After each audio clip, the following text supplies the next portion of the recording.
Enemies gon' hate me now, hate me now. Enemies gon' hate me now, hate me now. Enemies, busters got some mana, but I handle that, so hate me now. Got the Louis Slugger, you better cover when I hit a foul. You better be so quick to get it hip when the pistol show. All my niggas get me creeping slow, and we on that blow. Told the two that I use, searching for an easy man. Demon in me wakes, now I shake and don't feel okay. Yeah, I'm terrified in my mind, so corrupted too. Feel so blizzo, hizzo, off that snizzo, but still keep it smooth.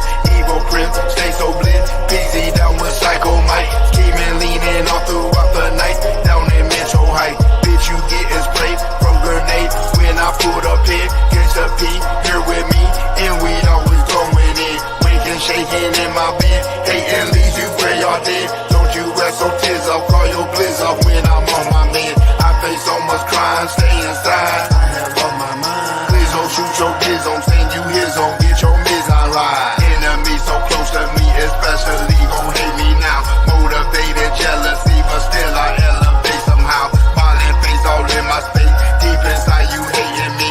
Take that loaded Glock 19 and kill that kind with courtesy. Enemies so close to me, especially gon' hate me now. Motivated jealousy, but still I elevate somehow. Violent face all in my space, deep inside you hating me. Take that loaded Glock 19 and kill that kind with courtesy. Hate me now, hate me now. Enemies gon' hate me now. Hate me now. Enemies. You hate me now, nigga, damn, I thought we was cool. You hate me now, I thought we was cool. You mad at me now, but all I do is laughing. Then chop a bullet, split him up like he a fraction. He run up on me, think it's chicken, now he past tense. Yes, I am evil Prince, but also Trey, so blast him. I catch him loafing, I'ma up the gun and let it bust. I got them niggas in the car ready to shoot shit up. You mention me, boy, I'm a killer, best not test your luck. Yo, bitch, a groupie, all up in my DMs tryna fuck. These niggas lying in they songs, you know they capping. I'm on the block, I put in work, you niggas slacking. My nigga get jammed up and then we go and post bail. But if your nigga run up, we gon' send his ass to hell. Ain't have a ruler, kept a Ruger when I was in school. I'm hitting ops with this stick like I'm playing pool. Handy manny in this bitch, we got all the tools. You hate me now, damn nigga, I thought we was cool. We was cool.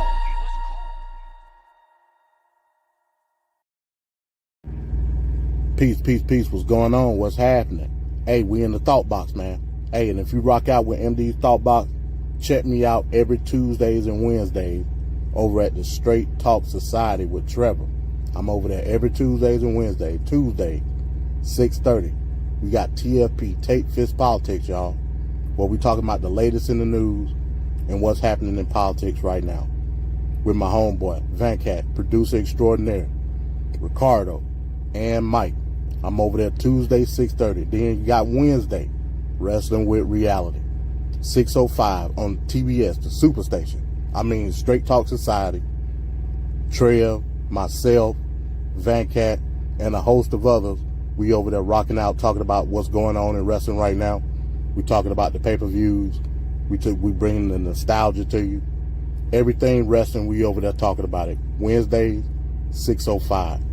Check me out over there, the family-friendly version now. MD, Straight Talk Society. Boom.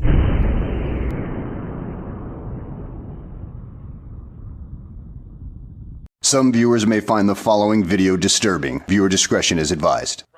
At the very same time that America refused to give the Negro any land, our government was giving away millions of acres of land in the West and the Midwest, which meant that it was willing to undergird its white peasants from Europe with an economic floor. But not only did they give the land, they built land-grant colleges with government money to teach them how to farm. Not only that, they provided county agents to further their expertise in farming. Not only that, they provided low interest rates in order that they could mechanize their farms. Not only that, today many of these people are receiving millions of dollars in federal subsidies not to farm, and they are the very people telling the black man that he ought to lift himself by his own bootstraps. Now, this is what we are faced with, and this is the reality. Now, when we come to Washington in this campaign, we are coming to get our check. I remember when the ATL wasn't banging, now they banging, banging, banging, banging, banging, banging, banging, banging. Niggas throwing sets and them bullets start ringing, bitches banging, banging, banging, banging, banging, banging, banging, banging. I remember when the ATL wasn't banging, now they banging, banging, banging, banging, banging, banging, banging, banging. Niggas throwing sets and them bullets start ringing like bang, bang, ho, bang, bang, bitch, nigga, bang, bang, bang, bang. Smoking on, you got the light. You talking choppers, you getting right. You wanna blow with the dope every night. Said he wanted some scratch, so he took him on life. Say you wanna get paid, you wanna be right. Team 4K got slapped Walking with out, pipe. still got on these shades, even though it ain't night. Cause they little pink pills too hard. Let's go on a SRT with a Draco tight. Got a little boy way, can't sleep at night. You gotta go get your motherfucking dope. You gotta run, say fuck out that hoe. I was just broken, I didn't have a friend, so I went in the trap and I sold me some dope. Let's For go. real. Poppin' purse, make her suck dick for an hour, get to work. I told the bitch to get nasty for double. She bought her best friend, they for each other. Okay, for me, make her fuck my brother. Got a team full of players, free band, no struggle. Big 4K down to the door. Might get in there, mo, go dig with a shovel. Break out the chopstick, hit on wherever. Broad daylight, bitch, I'ma get on wherever. Let's go. Double O walk on this bitch, but I like to talk on this bitch. Hold on. Purpose said walk on this bitch, the purpose said talk on this bitch. Hold on. I just be geeking out drugs, taking all kinds of shit. Bitch on the full shit, fine. You see all kind of bitch. Running through the design, don't care about shit. I can work one time, though. Rich little man got shot, you slap, little boy, you a bitch. 15 ball, one plate on reach. 15 ball.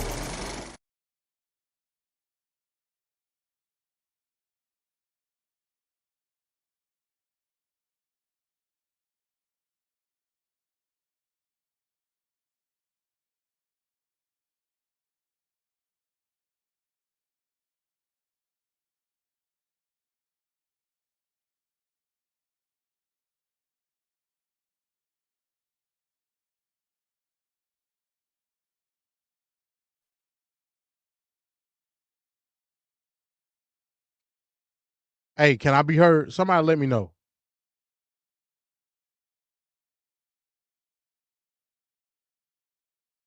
Somebody throw a okay in the chat. Well, I see my avatar jumping up, so I think I'm straight. Yeah, I'm coming in. Like I said, I'm trying to eat. Everything is cluttered. I just got finished, so I think I can be heard. I don't know if my mic too loud or nothing like that. I ain't hooked up to the mixer. I want to do a sound test real quick before I start. Let me make sure that I can get this playing. I might not. If not, I'm gonna try to go steal somebody else's stream. Hold on.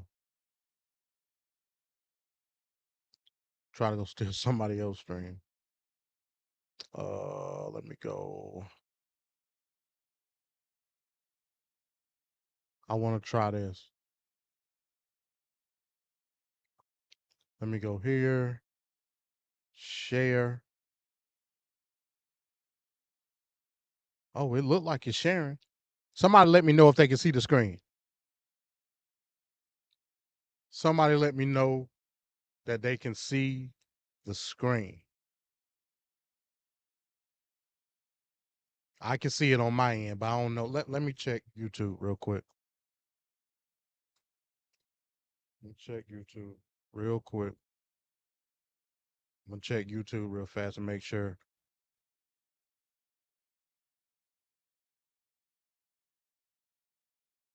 Oh, it's up there. Oh shit. Crashing out. I got CNN live on the Yeah, I got it up here. Let's see how long I can last. Let's see how long I can last. I took my rhino pill today, folks. We crashing out. I'm trying to go all the way. I'm trying to go all the way. Let me throw the lower third up there. Let me throw the lower third up.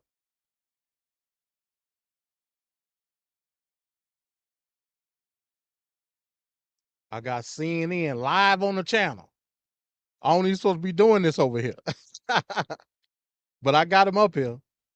Hey, let me know if I can be heard, man. I don't know. Like I said, I'm on nigga rig mode right now. I'm trying to eat my dinner and do all of this. Somebody let me know in the chat that I can be heard. Everything good with my sound. I ain't too loud or I ain't too low or nothing like that. In a second, I'm gonna try to sound on CNN. But y'all gotta let me know something. Y'all gotta let me know something. He said I can hear. Okay, all right. All right, now I'm gonna turn the sound on CNN. Here we go. Like I said, I might get a strike, but here we go. I'm gonna turn the sound on CNN. They asked him to come. He did it. This is not a campaign ad. Can you hear the sound on I think they ought to CNN? talk about it. I think the outrage over this ought to be with the current administration, not with Donald Trump. I think this is completely on its head. This is an incredibly question. If there is a federal regulation that you're Can not I get a supposed sound to check on CNN? shoot, he brought his campaign team. This was a campaign person filming. Okay, It's a federal law. It has said nothing to we do in the with what house. the families All asked right. him. I mean, should Hey, that be obeyed or crash not? out. Like Let's that's go. the bottom line, right? I don't know what they were told by We're Arlington. gonna be doing a I live heard from watch someone in along of the campaign Kamala Harris that they Tim thought they Walz had been interview with Dana given Bash. permission to film. Okay, So if that And and if then that's after true, that, man, But I mean, hey, the y'all argument give me is y'all that they thoughts. were told. Right. I'm that's muted what until we get to Trump what we felt need. differently. Well, Okay, can also I think just you are highlighting that this is an But these important issue and a tragedy and something that should be discussed. Yeah, man, we're gonna do a live watch along. I'm gonna crash out today. I'm gonna crash out and we're gonna watch the interview, and we're gonna discuss it afterwards. Look at David Axelrod, punk ass. Spread kind of said, "What's your thoughts on Kamala not yet doing a one-on-one live interview?" I don't think she need to right now. Not even 4 weeks ago when she entered the campaign, right? I can go. Let me do this while we wait. I can do this. I can do this, right?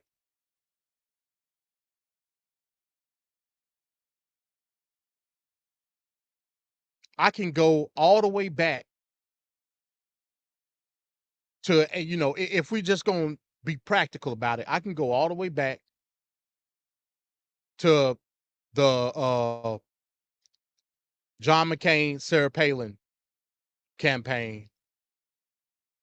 They initially did their interview as a joint interview.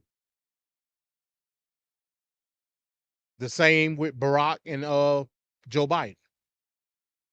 The same with Mitt Romney and Ryan. The same with Trump and Pence. Like this ain't nothing new. You know what I'm saying? I think it's a trick bag. It's a trick bag by the Republicans to try to come up with a strategy of not seeing Kamala as strong. That's all it is to me personally. We've seen Kamala in one-on-one situations plenty of times before this. What I don't see the need to put emphasis on it now. I mean, she's been vice president for 4 years. It's nonsensical to me. I'm gonna just be honest. What's more important for me is for her to talk about the current. I guess you could say the current climate as it pertains to the election itself. She could do that all on her own. Tim Walz is there. And Tim Walz need to ask questions. A lot of the American people don't know Tim Walz, so why wouldn't he be there? I mean, that just makes logical sense. Just like a lot of people didn't know J.D. Vance. J.D. Vance and Trump had a joint interview in due time. I mean, we're working with a short window here. You know what I'm saying? That's just a fact.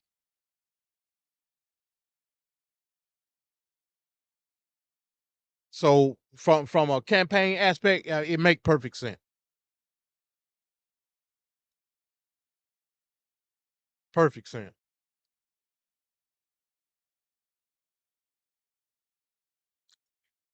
Hey, for the folks in the chat, whenever the video go out, like if they strike me or remove, like whatever, somebody just let me know, and then I'll just come back. Cause like I said, I'm crashing out. I figured, hell, what I got to lose? You know what I'm saying? I mean, I probably should have did it on my other channel, but hey, it don't really matter.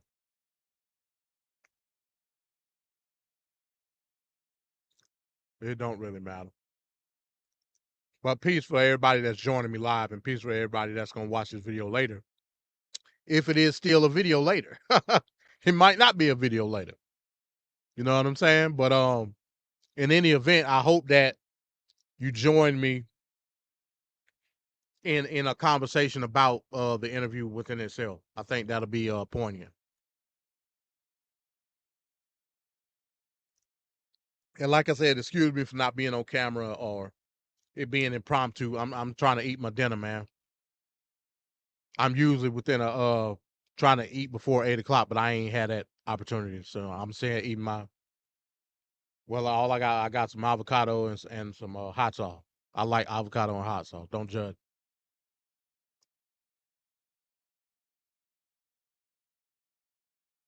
Don't judge me. Oh, they're running the Kamala ad.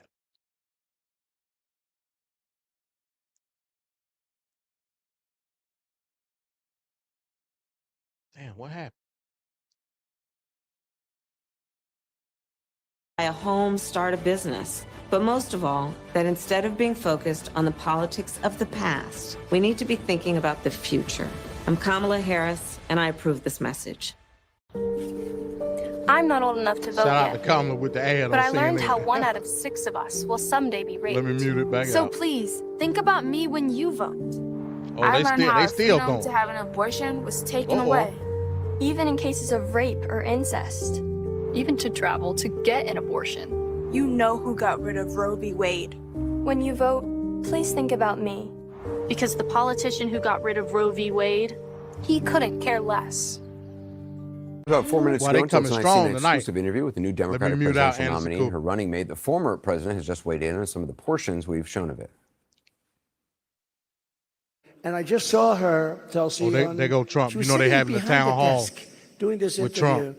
And with, I said, Tulsi Dana Gabbard. Bash, you could make yourself big tonight. All you have to do is be fair. I haven't seen the questions, but they gave out a sample. In fact, she's going to be on later on tonight with a taped. It was a taped. We're doing it live. Why are we doing it live and she's doing it taped? But that's right. He's real. But she was sitting behind that desk, this massive desk, and she didn't look like a leader to me, I'll be honest. I don't see her negotiating with President Xi of China. I don't see her with Kim Jong-un like we did with Kim Jong-un. Back with our panel. I mean, I guess Kim Jong-un looks like a leader. All right, let me mute out Anderson Cooper.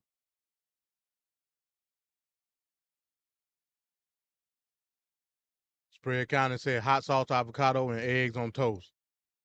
Yeah, I do everything but the toast part. Currently, right now, I ain't eating carbs, so. But you're right. Hot sauce, avocado, and egg. That's on the money. That's a fat bomb for your ass. So yeah, everything but the toast. See, me, I don't like mashed avocado. When I have to eat avocado whole. That's the only way I can eat it. Like, I don't like guacamole. I don't like mashed avocado. It's not that I don't like the taste, I don't like the texture. Like I feel some type of way about a lot of creamy stuff. Unless it's sweet, you know what I'm saying? But yeah, I don't do the texture of mashed avocado. I eat like avocado whole, like out of the out of the husk, you know what I'm saying? Or I slice it, I eat it like that. Like that's how I'm eating it right now. You know what I'm saying? A lot of times I'll just cut it in half and I scoop the shit. Or I take a knife and just cut pieces out of it. Hell, I still leave a pit in there. You know what I'm saying? I just cut around the pit.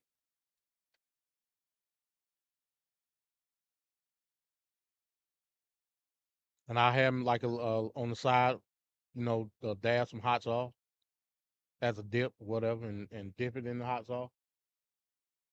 and boom. You know what I'm saying? I mean, truth be told,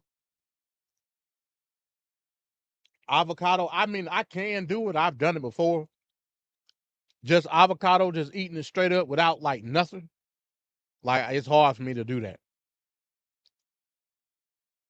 I gotta compliment it with either some hot sauce or sometimes like I get the packs of like I got the packs now. Like sometimes I'll do the pack of like salmon, like the fair catch salmon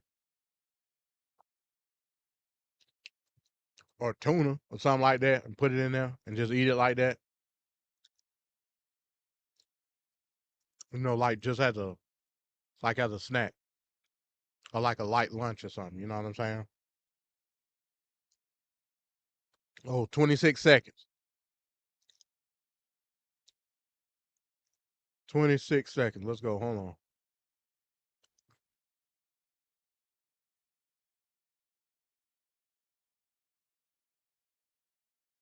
And Tim Walz.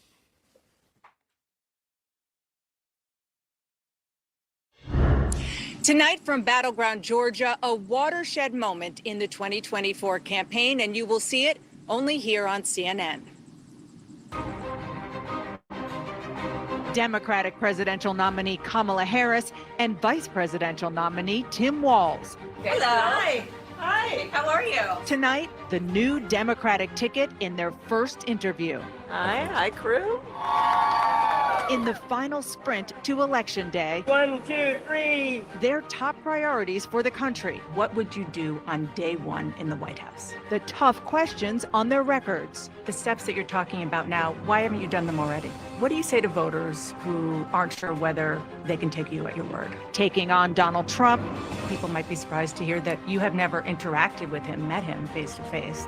That fateful phone call from Joe Biden. I'll give you a little too much information. And their take on those viral convention images. It's very humbling. It's very humbling in many ways. I don't know as a father I could have ever imagined that. With just days until early voting begins, a defining moment in the race for the White House. CNN's exclusive interview of the Democratic nominees starts now.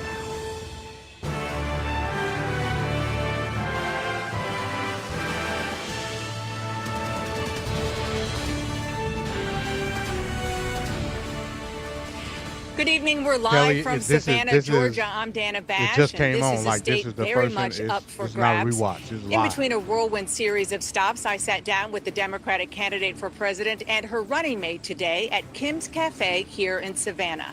Inside, nothing was off the table, and you will see our interview in its entirety. The vice president's first as her party's standard bearer, responding to her critics and answering our questions. Thank you. It's good to If see you can imagine This that is town not hall where that Vice Trump is President doing right now, Harris you can thought imagine she would be. anything. We're going to Georgia. Yes. 7th trip there this year for me. A surprise nominee for president just months from Election Day. Set in motion after a stunning debate. Look, if we finally beat Medicare.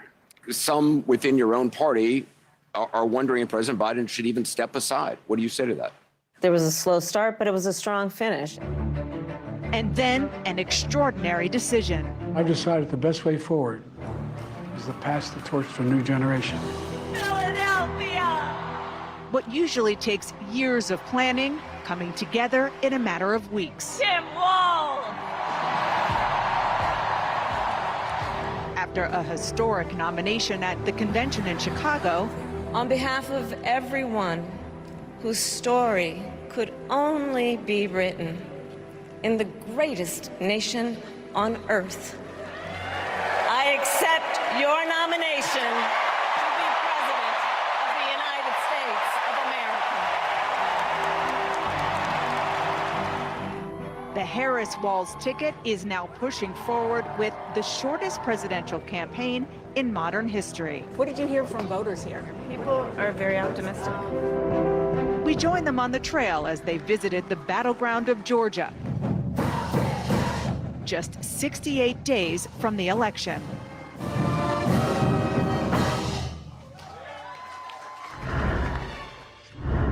Madam Vice President, Governor Walz, thank you so much for sitting down with me and bringing the bus.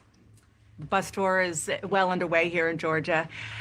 You have less time to make your case to voters than any candidate in modern American history. The voters are really eager to hear what your plans are. If you are elected, what would you do on day one in the White House?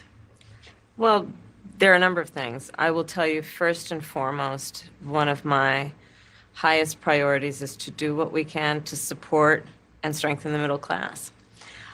When I look at the aspirations, the goals, the ambitions of the American people, I think that people are ready for a new way forward, in a way that generations of Americans have been fueled by hope and by optimism.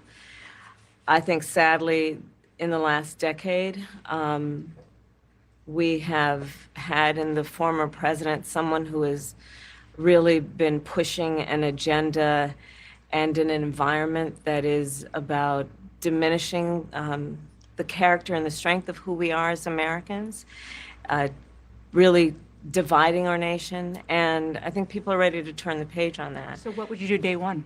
Day one, it's going to be about, one, implementing my plan for what I call an opportunity economy. I've already laid out a number of proposals in that regard, which include what we're going to do to bring down the cost of everyday goods, what we're going to do to invest in America's small businesses, what we're going to do to invest in families, for example, extending the child tax credit to $6,000 for families for the first year of their child's life, to help them buy a car seat, to help them buy baby clothes, a crib. There's the work that we're going to do that is about investing in the American family around affordable housing, a big issue in our country right now. So there are a number of things on day one. What about you? Well, I'm excited about this agenda too. As I said, the idea of inspiring America to what can be, and I think many of these things that the Vice President's proposing are things that we share in values. And the child tax credit is one we know that reduces childhood poverty by a third. We did it in Minnesota. To have a federal partner in this, unbelievable, I think, in the impact that we can make. You talked about, you call it the opportunity economy. You are well aware that right now many Americans are struggling. There's a crisis of affordability. One of your campaign themes is we're not going back. But I wonder what you say to voters who do want to go back when it comes to the economy specifically, because their groceries were less expensive, housing was more affordable when Donald Trump was president. Well, let's start with the fact that when Joe Biden and I came in office, during the height of the pandemic, we saw over 10 million jobs were lost. Then you misinterpret the capacity in which the vice president has. I'm just being honest. Numbers, hundreds of people a day were dying because of COVID. The economy had crashed. In large part, all of that because of mismanagement by Donald Trump of that crisis. When we came in, our highest priority was to do what we could to rescue America. And today, we know that we have inflation at under 3%. A lot of our policies have led to the reality that America recovered faster than any wealthy nation around the world. But you are right. Prices, in particular for groceries, are still too high. The American people know it, I know it. Which is why my agenda includes what we need to do to bring down the price of groceries. For example, dealing with an issue like price gouging. What we need to do to extend the child tax credit to help young families be able to take care of their children in their most formative years. What we need to do to bring down the cost of housing. My proposal includes what would be a tax credit of $25,000 for first-time home buyers, so they can just have enough to put a down payment on a home, which is part of the American dream and their aspiration, but do it in a way that allows them to actually get on the path to achieving that goal and that dream. So you have been vice president for 3.5 years. Yeah.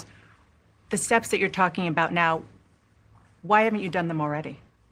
You're about to answer your question, Kelly, right? Recover as an economy, and we have done that. I'm very proud of the work that we have done that has brought inflation down to less than 3%. The work that we have done to cap the cost of insulin at $35 a month for seniors. Donald Trump said he was going to do a number of things, including allowing Medicare to negotiate drug prices. Never happened. We did it. So now, as I travel in the state of Georgia and around our country, the number of seniors that have benefited. I was in Nevada recently, a grandmother who showed me her receipts. And before we capped the cost of insulin for seniors at $35 a month, she was paying hundreds of dollars, up to thousands of dollars a month for her insulin. She's not doing that anymore. You maintain Bidenomics is a success. I maintain that when we do the work of bringing down prescription medication for the American people, including capping the cost of the annual cost of prescription medication for seniors at $2,000, when we do what we did in the first year of being in office to extend the child tax credit so that we cut child poverty in America by over 50%, when we do what we have done to invest in the American people and bringing manufacturing back to the United States so that we created over 800,000 new manufacturing jobs, bringing business back to America, what we have done to improve the supply chain so we're not relying on foreign governments to supply American families with their basic needs, I'll say that that's good work. There's more to do, but that's good work. I want to get some clarity on where you stand on some key policy That was a great issues. answer. I like that answer. Energy is She a big one. stood steadfast When you with were the in foundation Congress, of you what supported Biden the Green did, New and that's a Deal. good thing. And in 2019, you said, quote, Strategy-wise. there is no question I'm in favor of banning fracking. Fracking, as you know, is a pretty big issue, particularly in your must-win state of Pennsylvania. Sure. Do you still want to ban fracking? No, and I made that clear on the debate stage in 2020, that I would not ban fracking. As vice president, I did not ban fracking. As president, I will not ban fracking. In 2019, I believe, in a town hall, you said you were asked, would you commit to implementing a federal ban on fracking on your first day in office? And you said, there's no question I'm in favor of banning fracking. So yes. So it changed in that campaign? In 2020, I made very clear where I stand. We are in 2024, and I've not changed that position, nor will I going forward. I kept my word, and I will keep my word. What made you change that position at the time? Well, let's be clear. My values have not changed. I believe it is very important that we take seriously what we must do to guard against what is a clear crisis in terms of the climate. And to do that, we can do what we have accomplished thus far. The Inflation Reduction Act, what we have done to invest, by my calculation, over probably $1 trillion over the next 10 years, investing in a clean energy economy. What we've already done, creating over 300,000 new clean energy jobs. That tells me, from my experience as vice president, we can do it without banning fracking. In fact, Dana, I cast the tie-breaking vote that actually increased leases for fracking as vice president. So I'm very clear about where I stand. And was there some policy or scientific data that you saw that you said, oh, okay, I get it now? What I have seen is that we can That's a fact. We can grow and we can increase and a through that thriving tie-breaking clean energy vote, economy without banning fracking. We are more energy Another issue, big one, independent is today under immigration. Biden than at As any Vice time President, in you were America. tasked with More addressing the drilling root causes input, of migration in more southern refined output through countries. Biden, not Trump. That's a whole fact. The northern part of Central America that affects the southern border of the U.S. During the Biden-Harris administration, there were record numbers of illegal border crossings. Why did the Biden-Harris administration wait 3.5 years to implement sweeping asylum restrictions? Well, first of all, the root causes work that I did as vice president, that I was asked to do by the president, has actually resulted in a number of benefits, including historic investments by American businesses in that region. The number of immigrants coming from that region has actually reduced since we began that work. But I will say this, that Joe Biden and I and our administration worked with members of the United States Congress on an immigration issue that is very significant to the American people and to our security, which is the border. And through bipartisan work, including some of the most conservative members of the United States Congress, a bill was crafted, which we supported, which I support. And Donald Trump got word of this bill that would have contributed to securing our border. And because he believes that it would not have helped him politically, he told his folks in Congress, don't put it forward. He killed the bill. A border security bill that would have put 1,500 more agents on the border. And let me tell you something, the Border Patrol endorsed the bill. And I'm sure in large part because Peace to they knew Jesse. they were What's working happening? around the Hey, clock. I need to talk to you, man. And I'm gonna put the link in the 1,500 chat more after the agents would help interview. I them. need to talk to That you. bill would have allowed us to increase seizures of fentanyl. Ask any community in America that has been devastated by fentanyl what passing that bill would have done to address their concern and a pain that they've experienced. So you would push that legislation again. I just want to Not ask only about push it, I will make sure that it comes to my desk and I would sign it. just one other question about something that you said in 2019 when you first ran. There was a debate. You raised your hand when asked whether or not the border should be decriminalized. Do you still believe that?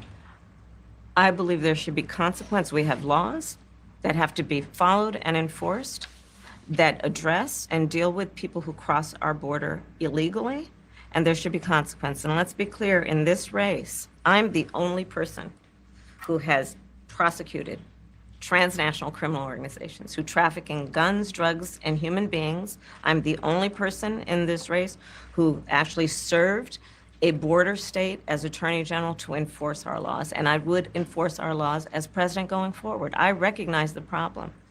Generally speaking, how should voters look at some of the changes that you've made, that you've explained some of here in your policy? Is it because you have more experience now and you've learned more about the information? Is it because you were running for president in a Democratic primary? And should they feel comfortable and confident that what you're saying now is going to be your policy moving forward? Dana, I think the most important and most significant aspect of my policy perspective and decisions is my values have not changed. You mentioned the Green New Deal. I have always believed, and I have worked on it, that the climate crisis is real, that it is an urgent matter to which we should apply metrics that include holding ourselves to deadlines around time. We did that with the Inflation Reduction Act. We have set goals for the United States of America and by extension the globe around when we should meet certain standards for reduction of greenhouse gas emissions, as an example. That value has not changed. My value around what we need to do to secure our border, that value has not changed. I spent 2 terms as the Attorney General of California prosecuting transnational criminal organizations, violations of American laws regarding the illegal passage of guns, drugs, and human beings across our border. My values have not changed. So that is the reality of it. And 4 years of being vice president, I'll tell you, one of the aspects to your point is traveling the country extensively. I mean, I'm here in Georgia. I think somebody told me 17 times since I've been vice president in Georgia alone. I believe it is important to build consensus, and it is important to find a common place of understanding of where we can actually solve problems. On that note, you had a lot of Republican speakers at the convention. Will you appoint a Republican to your cabinet? Yes, I would. Anyone yes, in mind? I would. No one in particular in mind. We got 68 days to go with this election, so I'm not putting the cart before the horse, but I would. I think it's really important. I have spent my career inviting diversity of opinion. I think it's important to have people at the table when some of the most important decisions are being made that have different views, different experiences. And I think it would be to the benefit of the American public to have a member of my cabinet who was a Republican. That was just the start of our wide-ranging conversation, and we have some never-before-shared details about the phone call that changed everything between President Joe Biden and Vice President Kamala Harris. I'm just curious, staying on President Biden, when he called you and said he was pulling out of the race, what was that like? And did he offer to endorse you right away, or did you ask for it? It was a Sunday, so here, I'll give you a little too much information. Go for it. There's no such thing, Madam Vice President. And her running mate. I asked him about some of the controversies that have sprung up since Harris put him on the ticket. Governor Walz, the country is just starting to get to know you. I want to ask you a question about how you've described your service in the National Guard. You said that you carried weapons in war, but you have never deployed actually in a war zone. A campaign official said that you misspoke. Did you?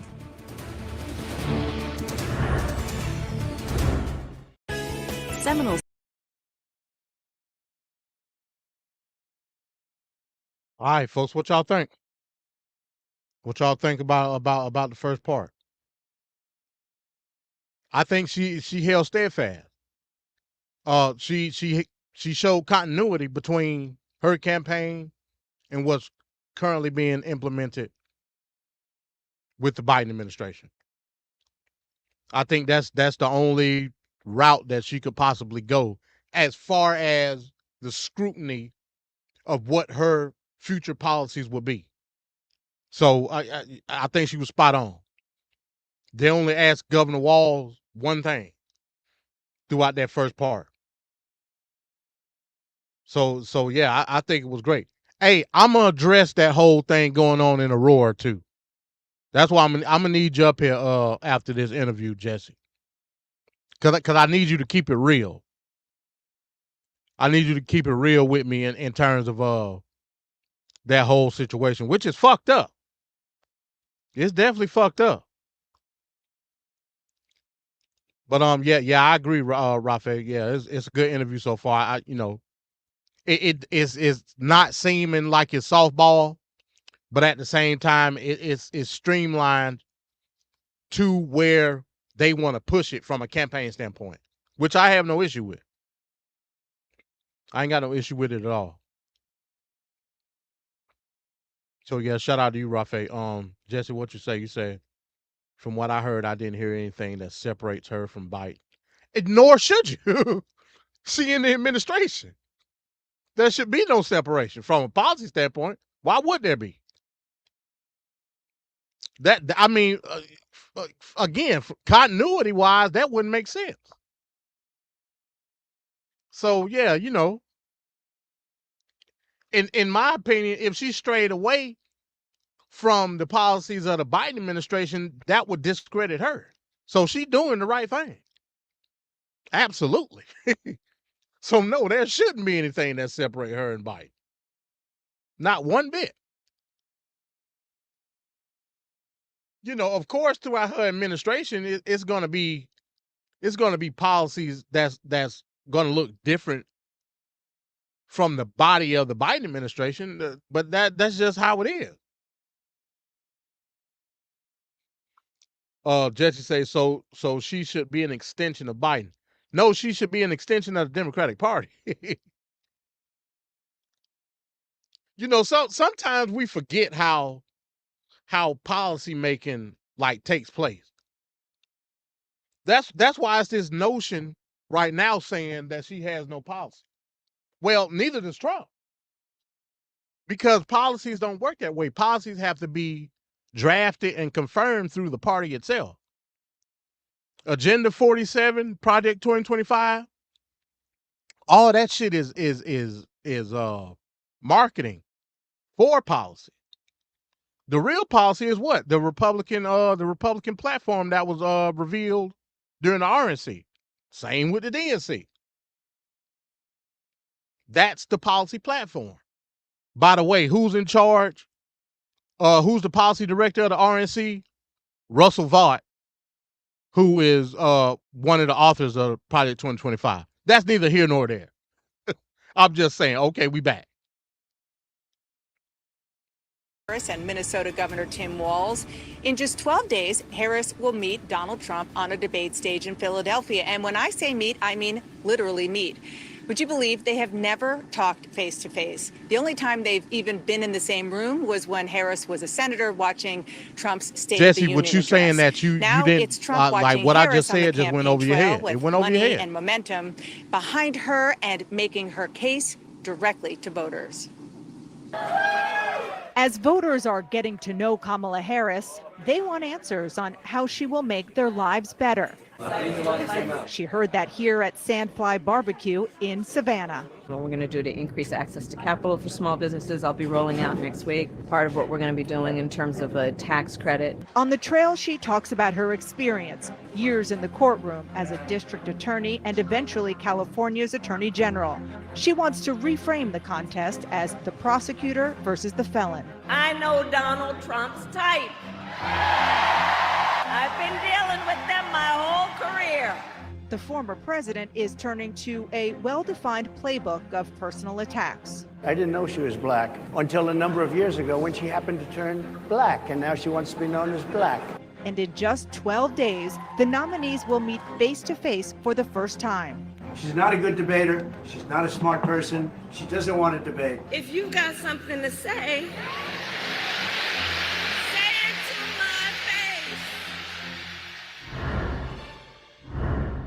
I want to ask you about your opponent, Donald Trump. Okay.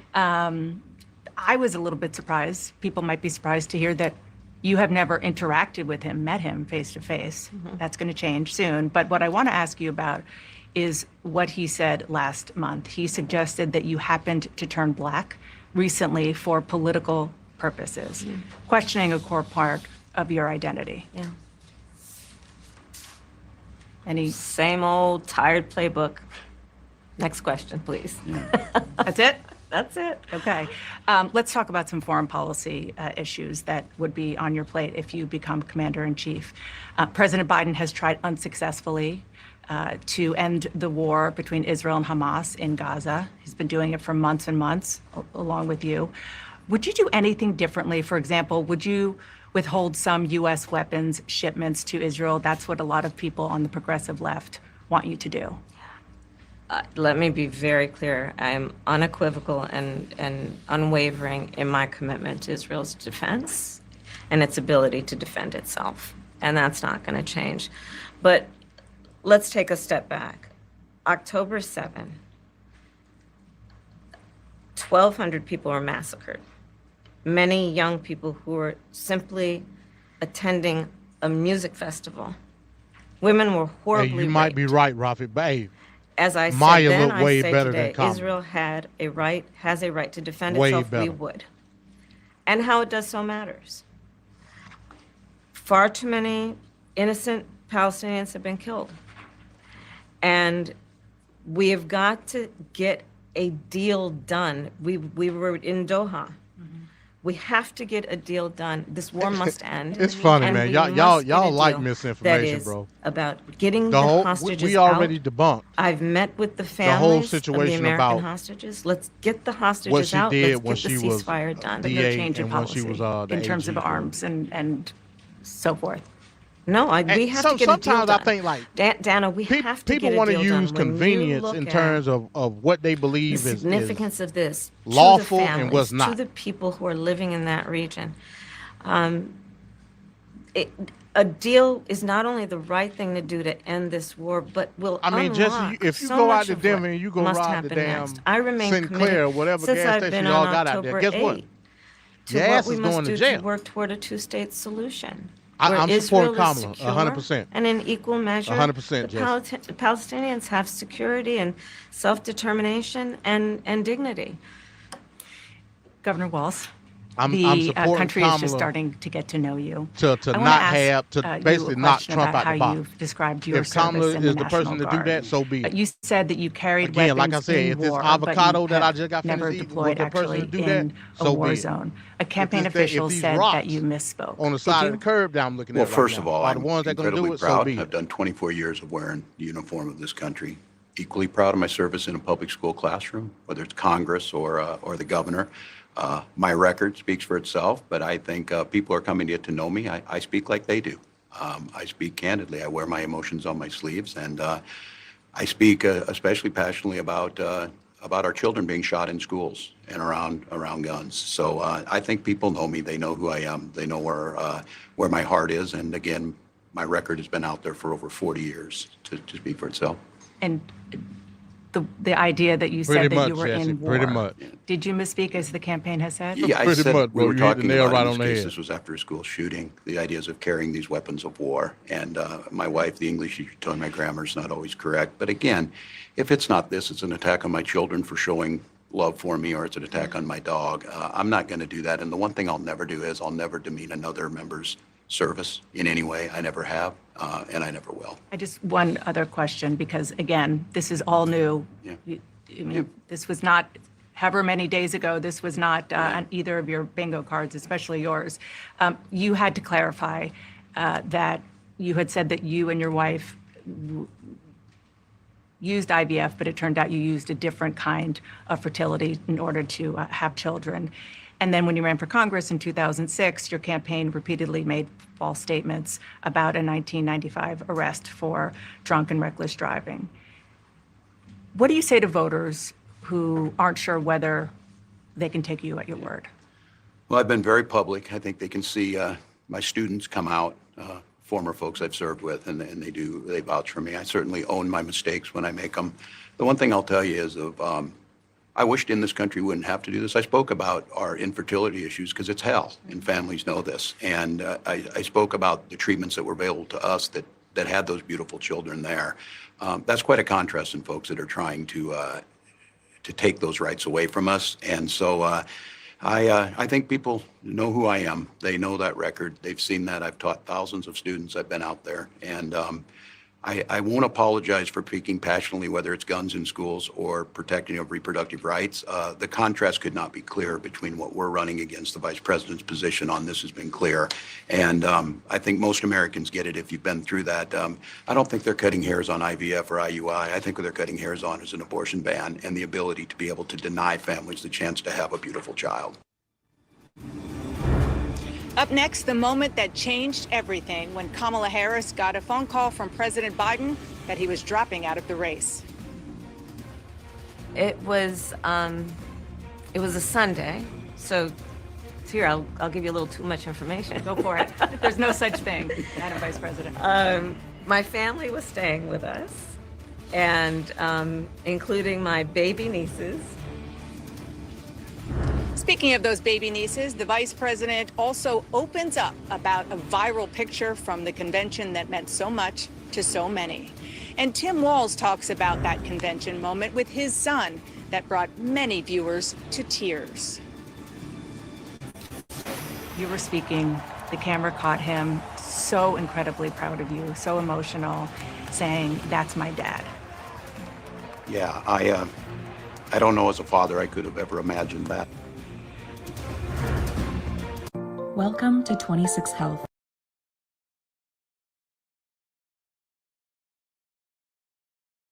So you got a little bit of Tim Walz there. You know, he owned up to some of the things that he said. And again, at the end of the day, a lot of it is just semantics. Like, let's just be honest. And let me say this. For obviously, and we talked about this a little bit on TLP. Shout out to Tape His Politics every Tuesday, 6:30 on Straight Talk Society. It was obvious that Gus Walz had some type of issue. Not necessarily say mentally, but from a directional standpoint. Obviously, if you didn't see that, something's wrong with you. For the dumbasses to make fun of that in terms of the moment where you got this normal everyday person in Tim Walz, the most normal person that you could be in terms of everyday average American, to reach the pinnacle of politics, being nominated as vice president and seeing how his son was so proud of him at that time. And you got jackasses, MAGA maniacs that downplay that from an emotional standpoint. Like, bro, I can't fuck with you on that, man. And that's one of the reasons I simply, like, bro, the level of black pilling and just outright disregard for humanity in the fact that we don't see the individual accolades from an emotional standpoint. That's part of the reason I can't fuck with him. That's part of the reason. Let's see what Kelly said. If she was B1, I would possibly consider it. But anyone trying to make someone like my son, family and friends, fourth-class citizens, you can't prove that, Kelly. You can't prove it. Can't prove that at all, bro. And like I said, I'm the one that says that the threat when it comes to immigration is overcoming of the demographic of the voting bloc of black folk. I'm the one that originally said that. But I don't blame that on the immigrants. I blame that on the system or the conduit in which they come through. We have to change the conduit. We have to change the process.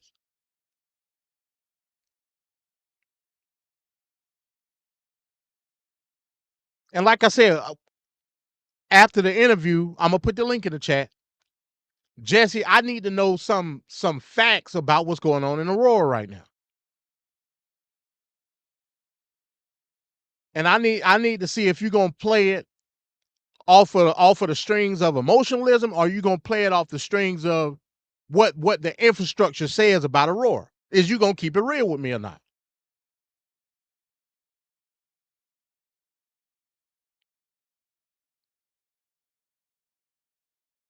I need to know if you're gonna keep it real.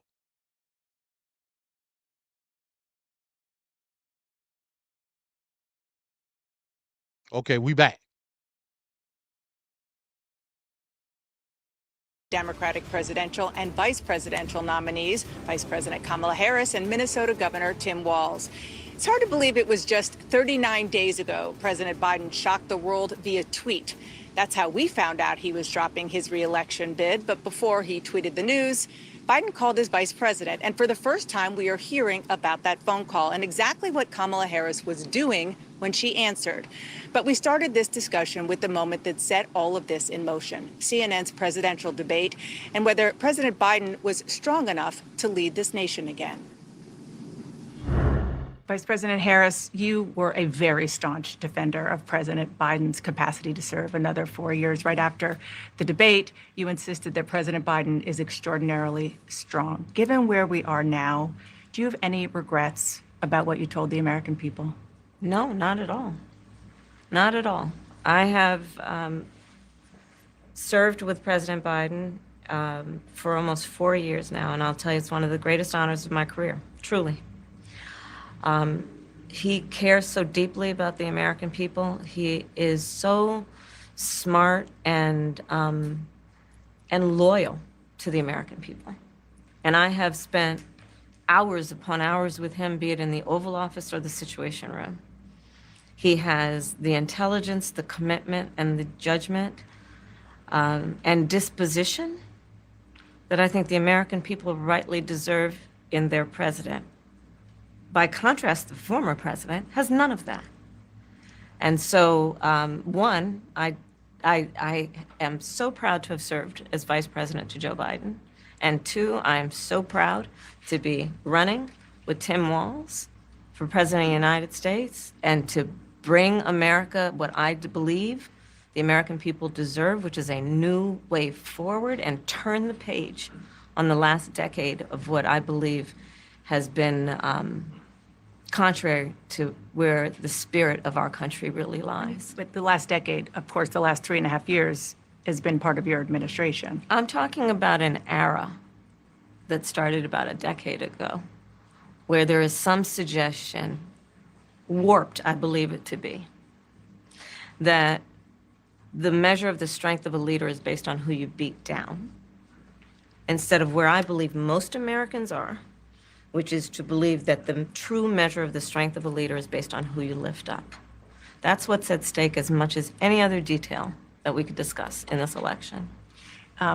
Because we haven't had a chance to talk, I'm just curious, staying on President Biden, when he called you and said he was pulling out of the race, what was that like? And did he offer to endorse you right away, or did you ask for it?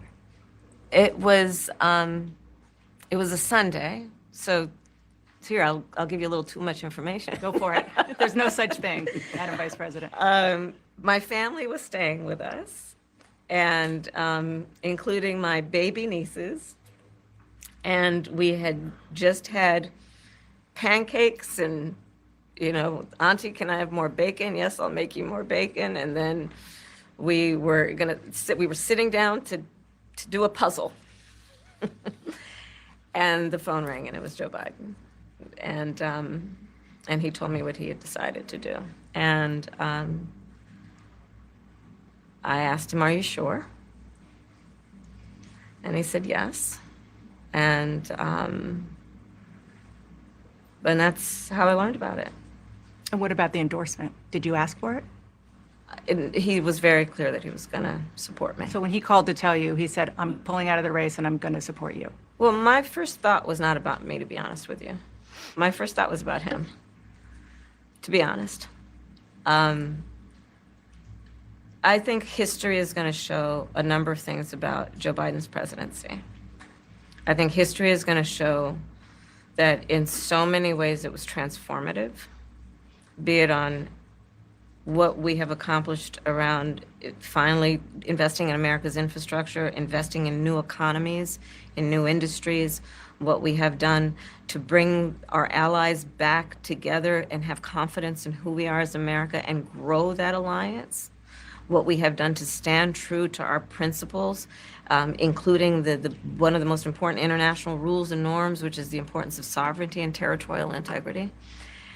And I think history is going to show not only has Joe Biden led an administration that has achieved those extraordinary successes, but the character of the man is one that he has been in his life and career, including as a president, quite selfless and puts the American people first.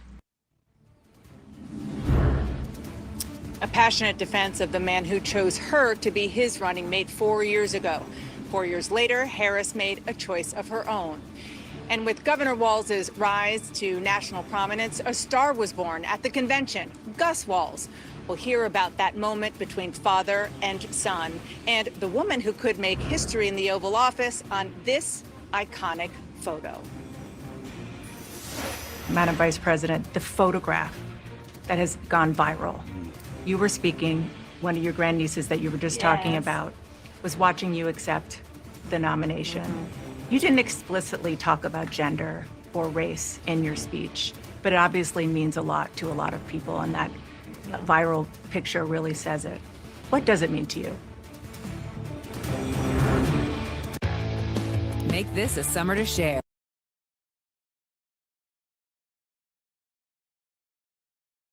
So so it looked like they're getting into like some character study with both the candidates, which is fine. Like I said, people want to know about these people, especially Tim Walz. You know what I'm saying? A lot of people just want to know what make them tick. And like I said, I like the flow of the interview.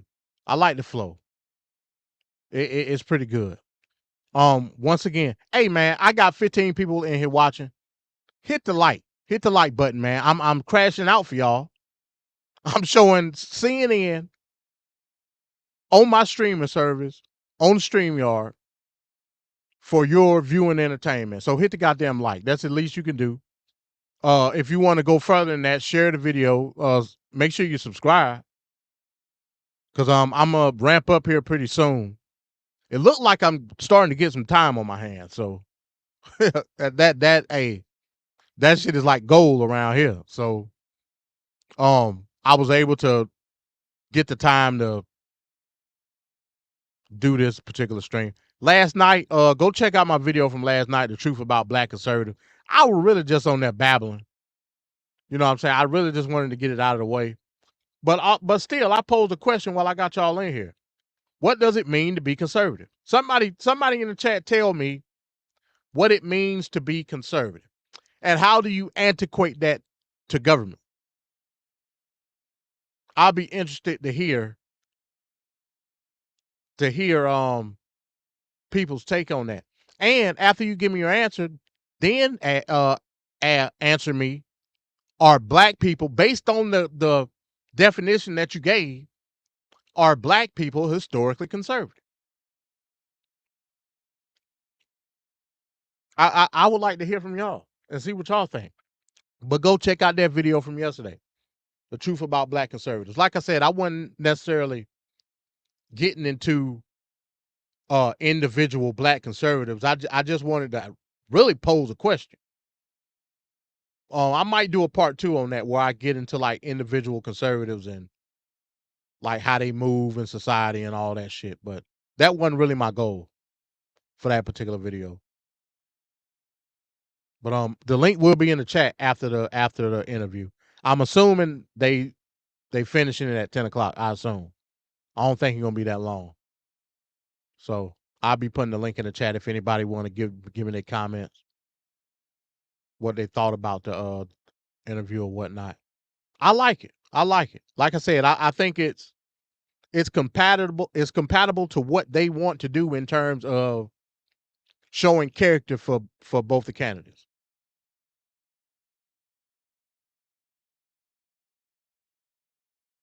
You know what I'm saying? Shout out to my TFP brethren.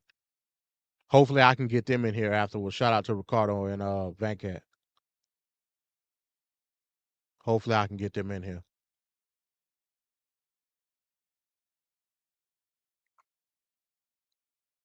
So yeah, good interview so far. I like how they stuck to the substance when it comes to policy in the beginning, then asked about the Joe Biden stuff, and then now they getting into some character stuff.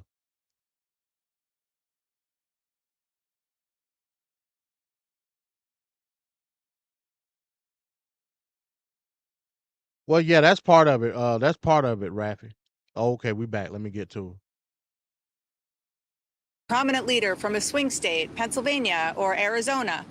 But it is a little-known guy outside of his home state, where Minnesota nice is a source of pride. But behind all of that folksy humor and flannel, Tim Walz is far from just being Mr. Nice Guy when it comes to needling Donald Trump. Governor, you obviously have spoken to voters all over your state for years. Yeah. What are you learning in a place like Georgia? We're seeing explosion in small business growth. The one thing is workforce and childcare, because workers have to have childcare. Campaigning with Tim Walz, Don't do it. finding his role in this historic campaign. Would you be my running mate and let's get this thing on the road? I would be honored, Madam Vice President. After bursting onto the national stage with this word. These guys are just weird. Known as a folksy father of 2 from rural America, now a running mate who is not holding back. Listen to the guy. He's talking about Hannibal Lecter and shocking sharks and just whatever crazy thing pops into his mind. And finding his own rhythm with his new boss. What'd you order? Brisket and greens and mac and cheese. What about you? I had the brisket and coleslaw on this. And what about the spice situation, the Tabasco? What's happening with that? I'm going to let him speak for himself. The vice president's growing peppers at her residence, so she's trying to bring me along on this. You know, Minnesotans. It's okay. I'm getting there. It's all good. You just do you. I just have to ask you both about 2 standout moments, aside, of course, from the addresses that you both gave, but standout moments that were perhaps unexpected during the convention. You mentioned one of them, Governor. A moment that you shared, that the world shared with your son, Gus. You were speaking, the camera caught him, so incredibly proud of you, so emotional, saying, "That's my dad." Yeah, I don't know as a father I could have ever imagined that. I'm grateful for so many reasons to be on this ticket, but that moment, to understand what was really important, to have my son feel a sense of pride in me, that I was trying to do the right thing. And it was, you try and protect your kids, it brings notoriety and things, but it was just such a visceral, emotional moment that I'm grateful I got to experience it, and I'm so proud of him. I'm proud of him. I'm proud of Hope. I'm proud of Gwen. She's a wonderful mother, and these are great kids. And I think the one thing is, talking about the era we're in, is our politics can be better. It can be different. We can show some of these things, and we can have families involved in this. And I hope that there was I hope people felt that out there, and I hope they hug their kids a little tighter, because you just never know, and life can be kind of hard. And last question, Madam Vice President, the photograph that has gone viral. You were speaking, one of your grandnieces that you were just talking about was watching you accept the nomination. You didn't explicitly talk about gender or race in your speech, but it obviously means a lot to a lot of people, and that viral picture really says it. What does it mean to you? You know, I am running because I believe that I am the best person to do this job at this moment, for all Americans, regardless of race and gender. But I did see that photograph, and I was deeply touched by it. And you're right, it's the back of her head, her two little braids, and then I'm in the front of the photograph, obviously speaking. And it's very humbling. It's very humbling in many ways. Did she talk to you about it afterwards? Oh, she had a lot to talk about. She had a lot. She listened to everything, and she listens to everything. Give you your hot takes? Oh, yeah, definitely. Madam Vice President, Governor Walz, thank you so much for your time. Appreciate it. Thank you. Thank you, Dana. Thank you. This was Vice President Harris's first real unscripted setting where voters could see and hear her explain some of her policy positions now and how they differ from before she became vice president and why. And this was the first we heard those details about an extraordinary phone call from a president dropping out of the race and endorsing his vice president, something that will certainly go down in history. CNN has also invited both President Trump and Senator J.D. Vance to sit down with us. We hope to bring that interview to you as well. We have plenty of CNN special coverage ahead. I want to go to my friend and colleague, Abby Phillip, who is standing by with some of the best political minds in the business. Abby? We have them all here. Dana, you've given us a lot to chew on. Our hats off to you. Thank you very much.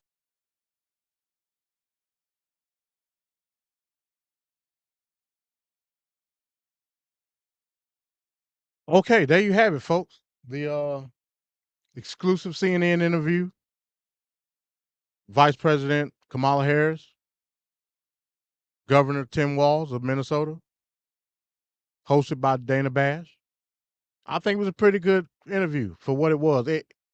For me, it was more or less about her emphasizing policy directives in terms of what she is versus what the Biden administration is, and making sure she puts emphasis on what she's done in the administration and how to streamline it in her own administration.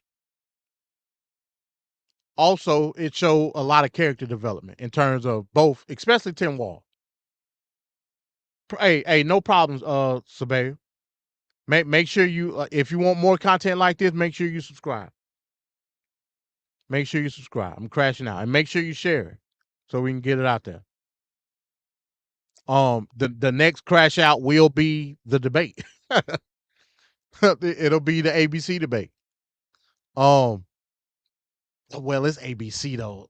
A lot of times, see, I use a streaming service, and a lot of times, like the local affiliates, like ABC, Fox, NBC, they trip out sometimes because I'm a truck driver and I live in a state, and if I'm not in that particular state, it won't show the local affiliates in another state for whatever reason.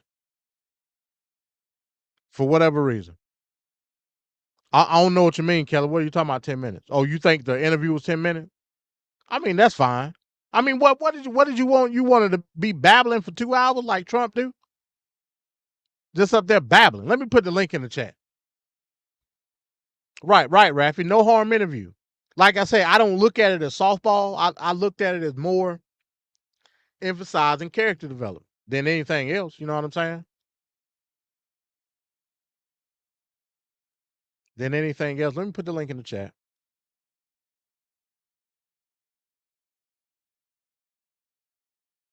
Let me put the link in the chat.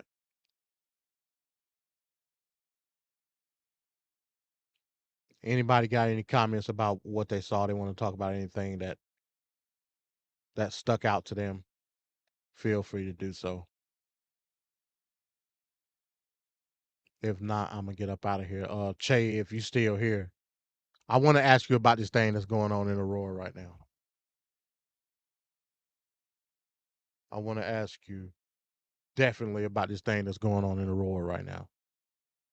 Because I think it's concerning from two different perspectives. You know? And I think this is the type of stuff that sows the seed of contention when it comes to how we view what's really going on from an immigration standpoint.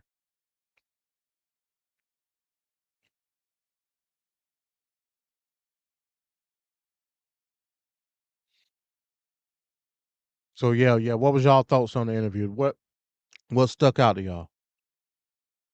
What stuck out to y'all?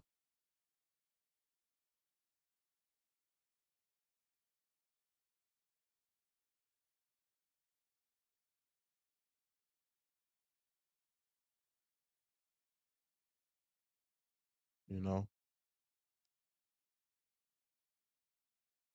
I'm looking up something, y'all. Give me a second.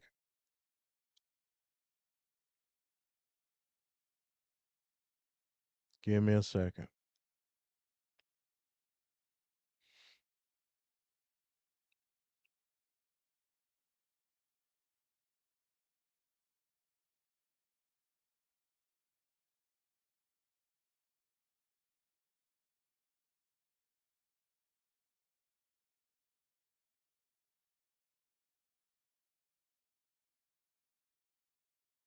I'm looking up this article about the Aurora situation. And you know, even if Che don't come up, I'm gonna still speak on it.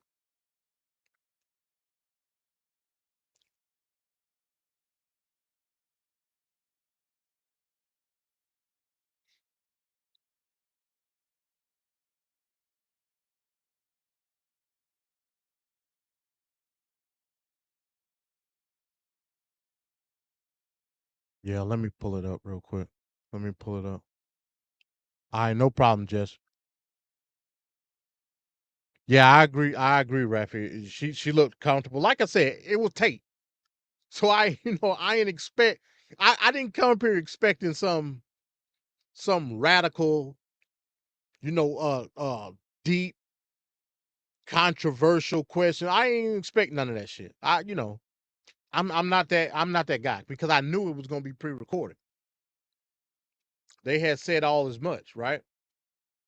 No, but at the same time, I didn't expect softball either, and I'm more glad that I didn't get softball than any type of I guess you would say hard discourse from Dana Bash and Kamala Harris. I'm just glad the shit wasn't softball.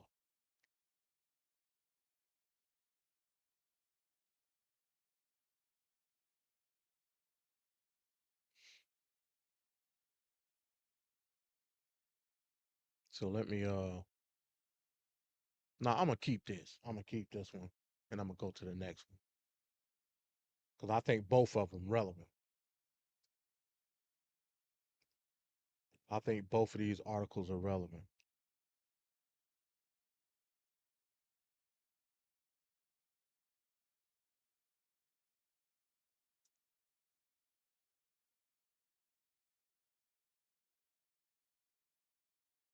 Let me see.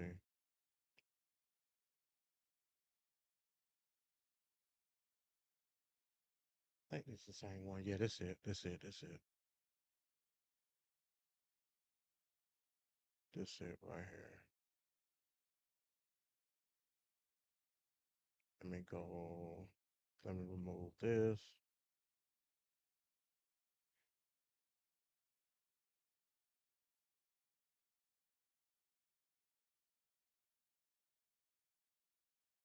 And then after this, I'm gonna get up out of here because I want to try to go to sleep kind of early so I can get up early so I can get home.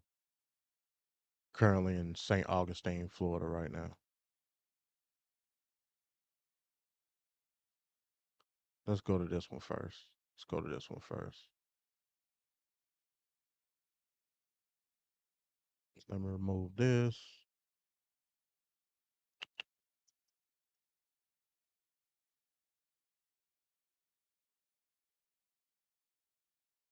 Okay, this is CPR News. This is a local Colorado public radio. So basically like a state NPR. The headline reads, Aurora lawmakers insist, without evidence, Venezuelan gang responsible for apartment closure. Now, that's the crux of what I want to get into. You know, Jesse from Colorado, so you know he more in depth with it than I could ever be. But I need to know is what's being reported on the up and up, or is it some bullshit being used again to incite MAGA maniacs? You know, I'm gonna just keep it real.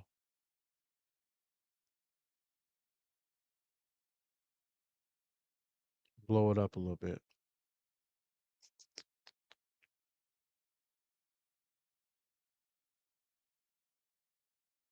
Like I said, I've yet to hear any sensible implementation when it comes to how we solve the immigration problem. Closed borders ain't doing it for me, because I know it's some bullshit. Mass deportation ain't definitely ain't doing it for me, because I definitely know that's some bullshit. Anybody believe that Trump gonna do a mass deportation is a fucking idiot. I'm gonna just be honest. An idiot beyond measure. Shay, what's up, man? Whenever you ready, unmute yourself. All right. Good evening, MD. Peace to MD. Peace to the chat. Peace. Yeah, it's What's going on, Jess? so much, so much. Okay, so on this Aurora situation, like I said, when I was running for mayor last year, they had this this sanctuary city status in Denver, and since last year, we've had over 50,000 illegal immigrants arrive in the city, and many of them got sent to Aurora. Now, Aurora is not it's not a sanctuary city. It's actually actually an ICE facility in Aurora, and the mayor is Republican, but basically they were like, "Hey, we don't want them here in Denver, so we're gonna send them to Aurora." And then Mike Kaufman, the mayor of Aurora, was like, "We don't want them here in Aurora. We're gonna send them back to Denver." Peace, Ricardo. What's up? Hey, So, you can come up. You can come up on the panel if you want, Ricardo. So they've been having this back and forth about where they want the legal immigrants to be at. So basically, the area where they're at, where they're supposedly taking over stuff, that area has been a pretty bad impoverished part of Aurora for a number of years. When I lived there about 10 years ago, basically off of Paris of 17th, it was run down then. So the apartment complex in question, when I found out about this, I wasn't too surprised, because it's been a heavily crime-ridden area for quite a long time. Now, recently, a lot of those Venezuelans started moving into Aurora. The same ones that moved to Denver. Well, when they got kicked out of Denver, or they didn't like it in Denver, they started to go to Aurora because they said that Aurora was cheaper and they had more opportunities in Aurora, so they went to Aurora. Aurora has basically been allowing this to happen, as well as Denver. The majority of Aurora City Council up until recently was Democratic. It was only until recently it became mainly Republican. So all this is happening on the Democratic leadership at both the state, local, and federal level. Okay, all right. So let me ask you a question first.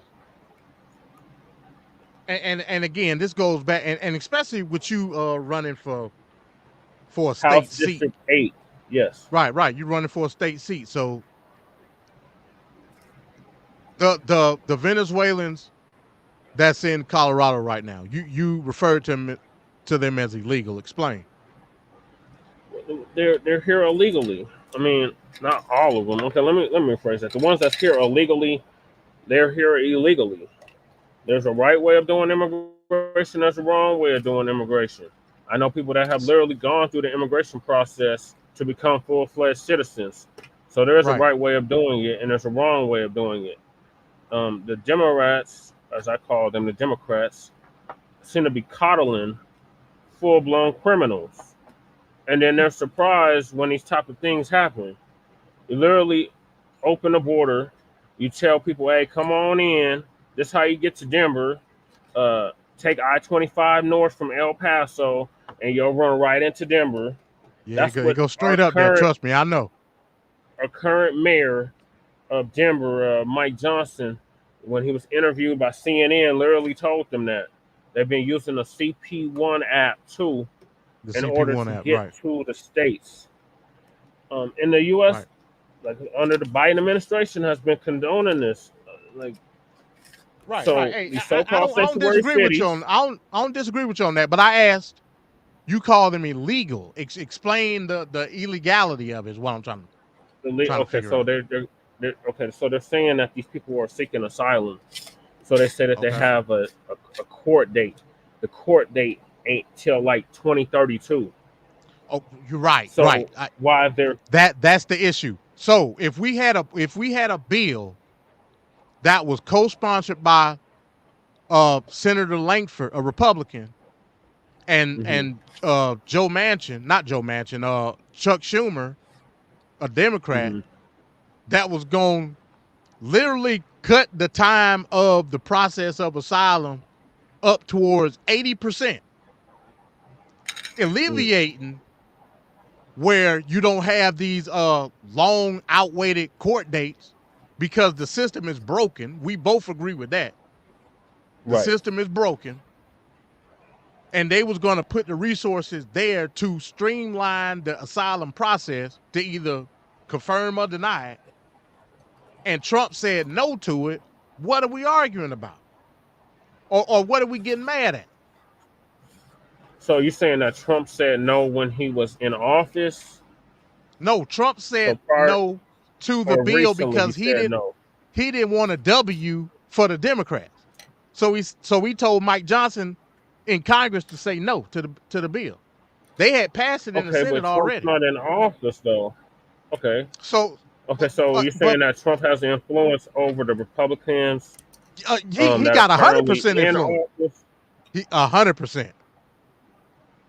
100%. He didn't vote for it though. He didn't have to. His cohorts did. Who are his cohorts? Because last time I checked, the dump ain't really even a Republican. He done literally took over the whole Republican Party. Mike Johnson is the Speaker of the House. All Mike Johnson had to do was kill it on the House floor, and that's exactly what he did. Because Trump told him to do it. Okay. Trump told him. I mean, I'm just asking. So again, the issue with me, I'm just saying me personally. I've always sat here and said the number one threat to our political existence, all the other shit don't really mean much to me. The number one threat from from the political standpoint of how we view society is at stake based on these immigrants that's coming here.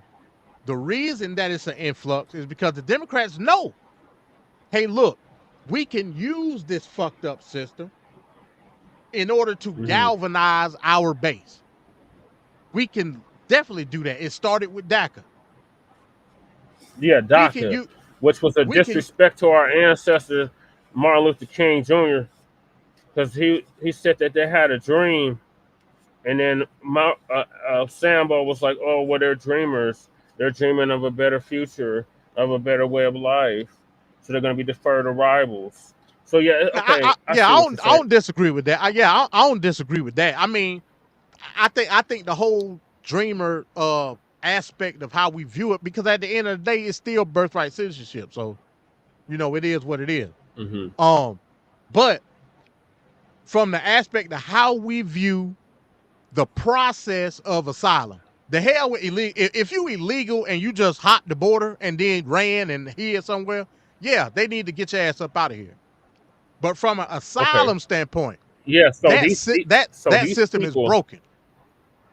Right. So you were asking me about the people in Aurora, right? So these are the same illegal immigrants that committed crimes in Chicago. The exact same ones. The same ones that committed crimes in Chicago. The same ones that have committed crimes in New York City. The same ones that attacked the police in New York City earlier this year. These are the same ones. You're gonna have to prove that, Jesse. You gonna have, okay. So you're telling me the same group of Venezuelans going around the country, just running them up? Yes, and Democrats are allowing it. Democrats are literally allowing it.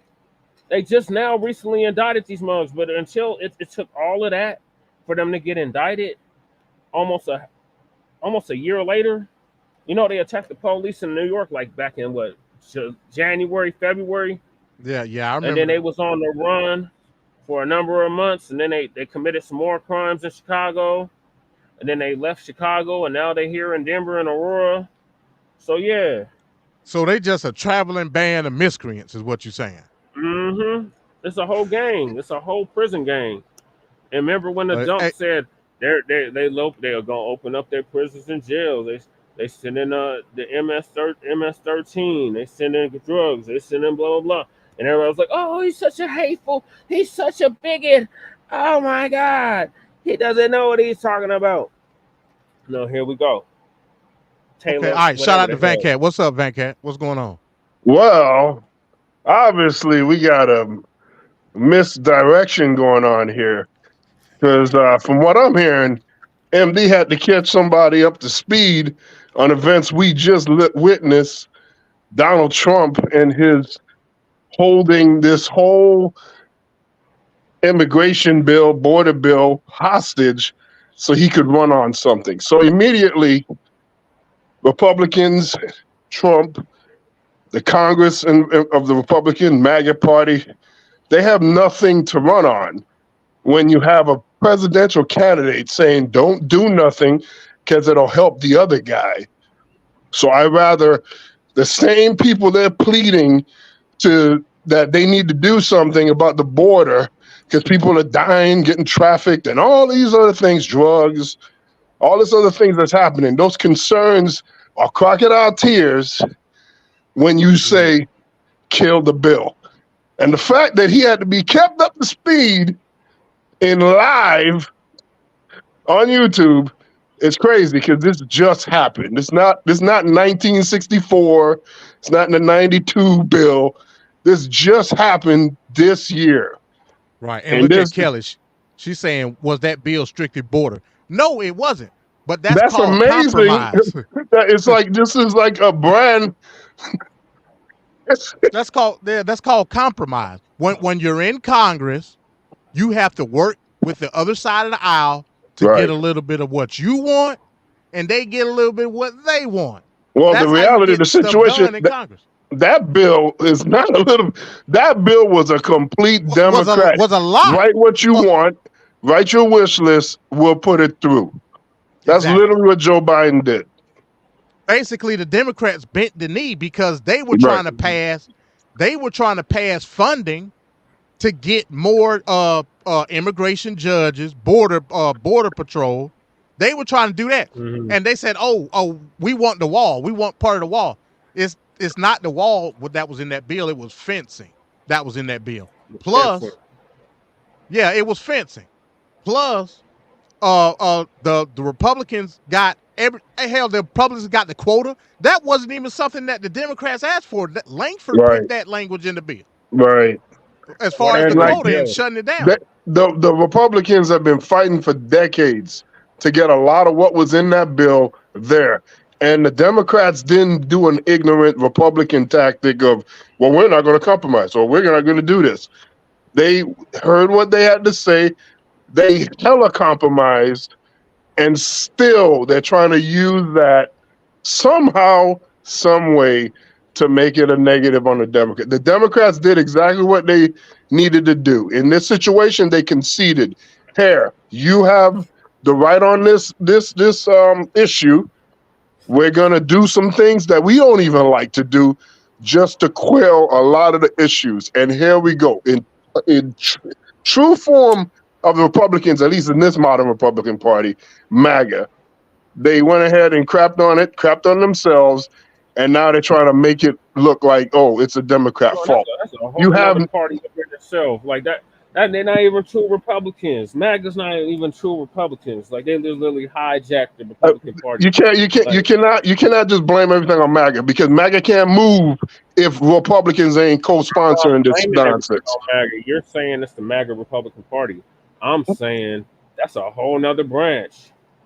Well, I'm saying though, Jesse, if we on a plane, right, and you know we on a Delta Airlines flight, but it's a damn Southwest airline guy hijacked the plane. Essentially, if Southwest Airlines driving the damn, that's the plane. It's Southwest. Right. So I get what you're saying. Yeah, you got a couple of bad actors that are MAGA, but you got also regular Republicans that's been in the knee to all this shit. So you know who's driving? Right, who's driving the bus? It's like Keanu Reeves. Neither Speed, one of them you know gonna what I'm have saying? a solution for the problem, because they both benefiting from it. So they're not gonna have no solution to the problem.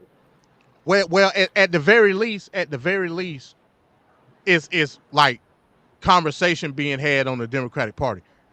It again, like I said before you got on, anybody who believes that Trump is gonna mass deport millions of people is an idiot. I'm just being honest. He's obviously pandering to his base. You know that he want to rile them up, get them riled up, so they think that he's really going to deport these mugs. But he literally hires immigrants to work for him in his damn resorts and shit, to clean his resorts and his buildings and shit. So, like I said, they both in cahoots with it. The Democrats and the Republicans are both in cahoots with the immigration shit. My thing is, Kamala, she been the border czar for 3 years. Where's she been at? She ain't been to the border at Kamala all. has not been a border czar. See, She has not been. This is just tragic levels of miscommunication. here. Okay, Jesse. Jesse, explain what her role was. She was the border czar. That Biden had appointed her to border czar. Explain what her role was. What does the border czar do? You tell me. Just like. So you're saying like Kamala Harris was in charge of the border? Yeah, she got appointed. In general, she got appointed to be in charge. Yes. She was appointed to assess a situation. She had no resources, no way how, no nothing to do with that. It was strictly a diplomatic observation. As a matter of fact, it was only for a specific area, which was Central America. So her job was to go to Central American countries, Honduras, Guatemala, Honduras, El Salvador. Central America. Her job was to go to those countries and assess the reasoning behind the immigration. Her job wasn't to enforce anything on the border. That doesn't sound like a border czar to me. Then why would she get the title of border czar? The media said that's Republicans putting that name. No. We have Republicans that have trouble figuring out if the Affordable Care Act. CNN. But that's not the White House. I never seen nobody report that before. Did the White House report that? I don't know how you didn't see it. Where have you been for 4 years? Did the White House report that though, Jess? It's on the website. Yes. Can you hear me? It's on whose? Yeah, I hear you. It's on whose website? It's on Congress.org, and it's on. And they say borders are. .org. Let me go look that up right now. Congress. I'm literally looking at Congress.org.gov right now. .gov. Okay, I mean I'm not discrediting what you're saying. Congress.org. And Committee for Homeland Security. Committee on Homeland Security. Strongly It condemn. says Vice Oh, see, President and Biden-appointed border czar Kamala Harris has failed to resolve the self-inflicted crisis at America's borders. Are you reading House Resolution 1371? Oh my That's goodness. Oh my I goodness. see House Resolution 1371, but that's not what I was initially reading. Let me Okay, see. because I'm on Congress.gov right now. So and it does say borders are, but but let me go to what it's talking about. This is a House resolution that was sponsored by Elise Stefanik, Homeland Security Judiciary Committee, and it says in the House of Representatives, House Resolution 1371, President Biden talked Vice President Kamala Harris with working to address illegal immigration in the United States, including root causes, and came to be known colloquially as Biden administration's border czar. That didn't come from the White House. That came from Elise Stefanik. She's a Republican. No, right here. She was officially tasked by President Biden on March 24th, 2021, to lead our efforts with Mexico and the Northern Triangle in stemming the movement of migration to our southern border. And it says borders are. Yes. What is that? What is that? WhiteHouse.gov. Yes, WhiteHouse.gov. I can literally put the link in. I don't have a wrench, but I can put it in the private chat. And put it in the private chat. I'll throw you a wrench. Damn, I thought you had one. I'll throw you a wrench. Throw you a wrench right now. Oh, I gotta go to my phone. Hold on. But I don't see any information where the White House officially named her that. Let me see. Hold on. Damn, my phone finna die. Let me throw you a wrench right now. So you can throw the exact link, so I can look at it. I put it in a private chat as well. Oh damn, am I still live? Yeah. I am. Why I can't click on? Okay, all right, hold on. I thought they had kicked me off. Hell, I'm surprised they did. I don't know how I got away with that. Right. Did you watch the interview, Venkat? He's muted. Why it won't let me Oh, okay, add is my all right, got you.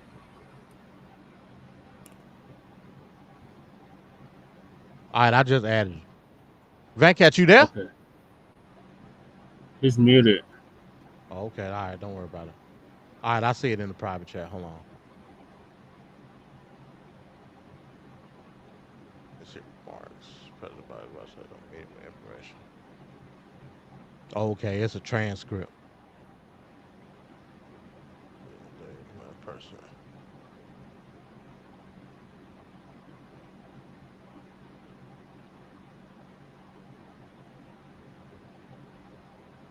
Which paragraph I need to go to? What? So you're trying to see if it says specifically in here borders are? Yeah, that's what I was asking. Tasked with the border. Yeah, no, I want the term border czar is what I'm saying. Okay. Okay, I got you. From what I read, I didn't see it specifically says that like verbatim borders are, but it does say in here that she was tasked with the border. Well, yeah, I'm not disagreeing with that, but she was tasked with the border to identify the root causes in a specific area. I don't disagree with that. Yeah, I don't disagree with that at all. Guatemala, El Salvador, Honduras, Central America. Yeah. Right. So that part I don't disagree with. All I was saying is that term, border czar, that specific term, was not coined by the Biden administration at all. That was coined by. You're saying it was the Republicans. At least Stefanik. I remember CNN and MSNBC at that time.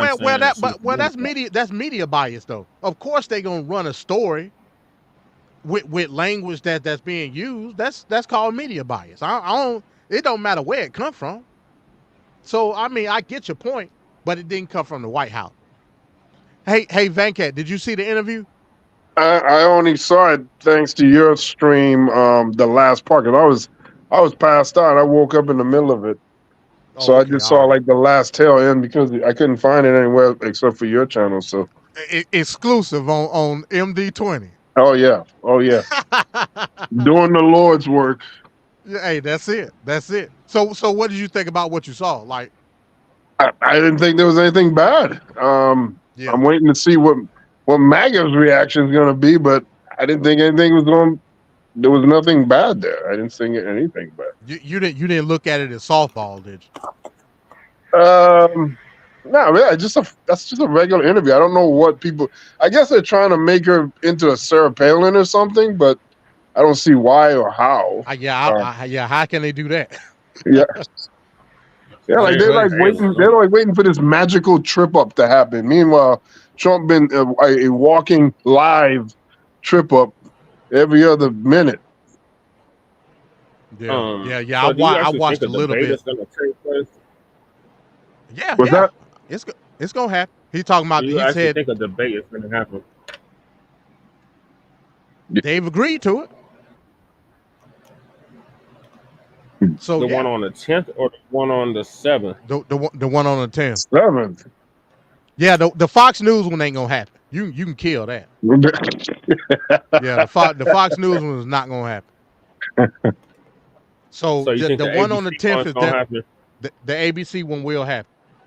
Yeah, it'll happen, and it'll be the same rules, just like it was on CNN.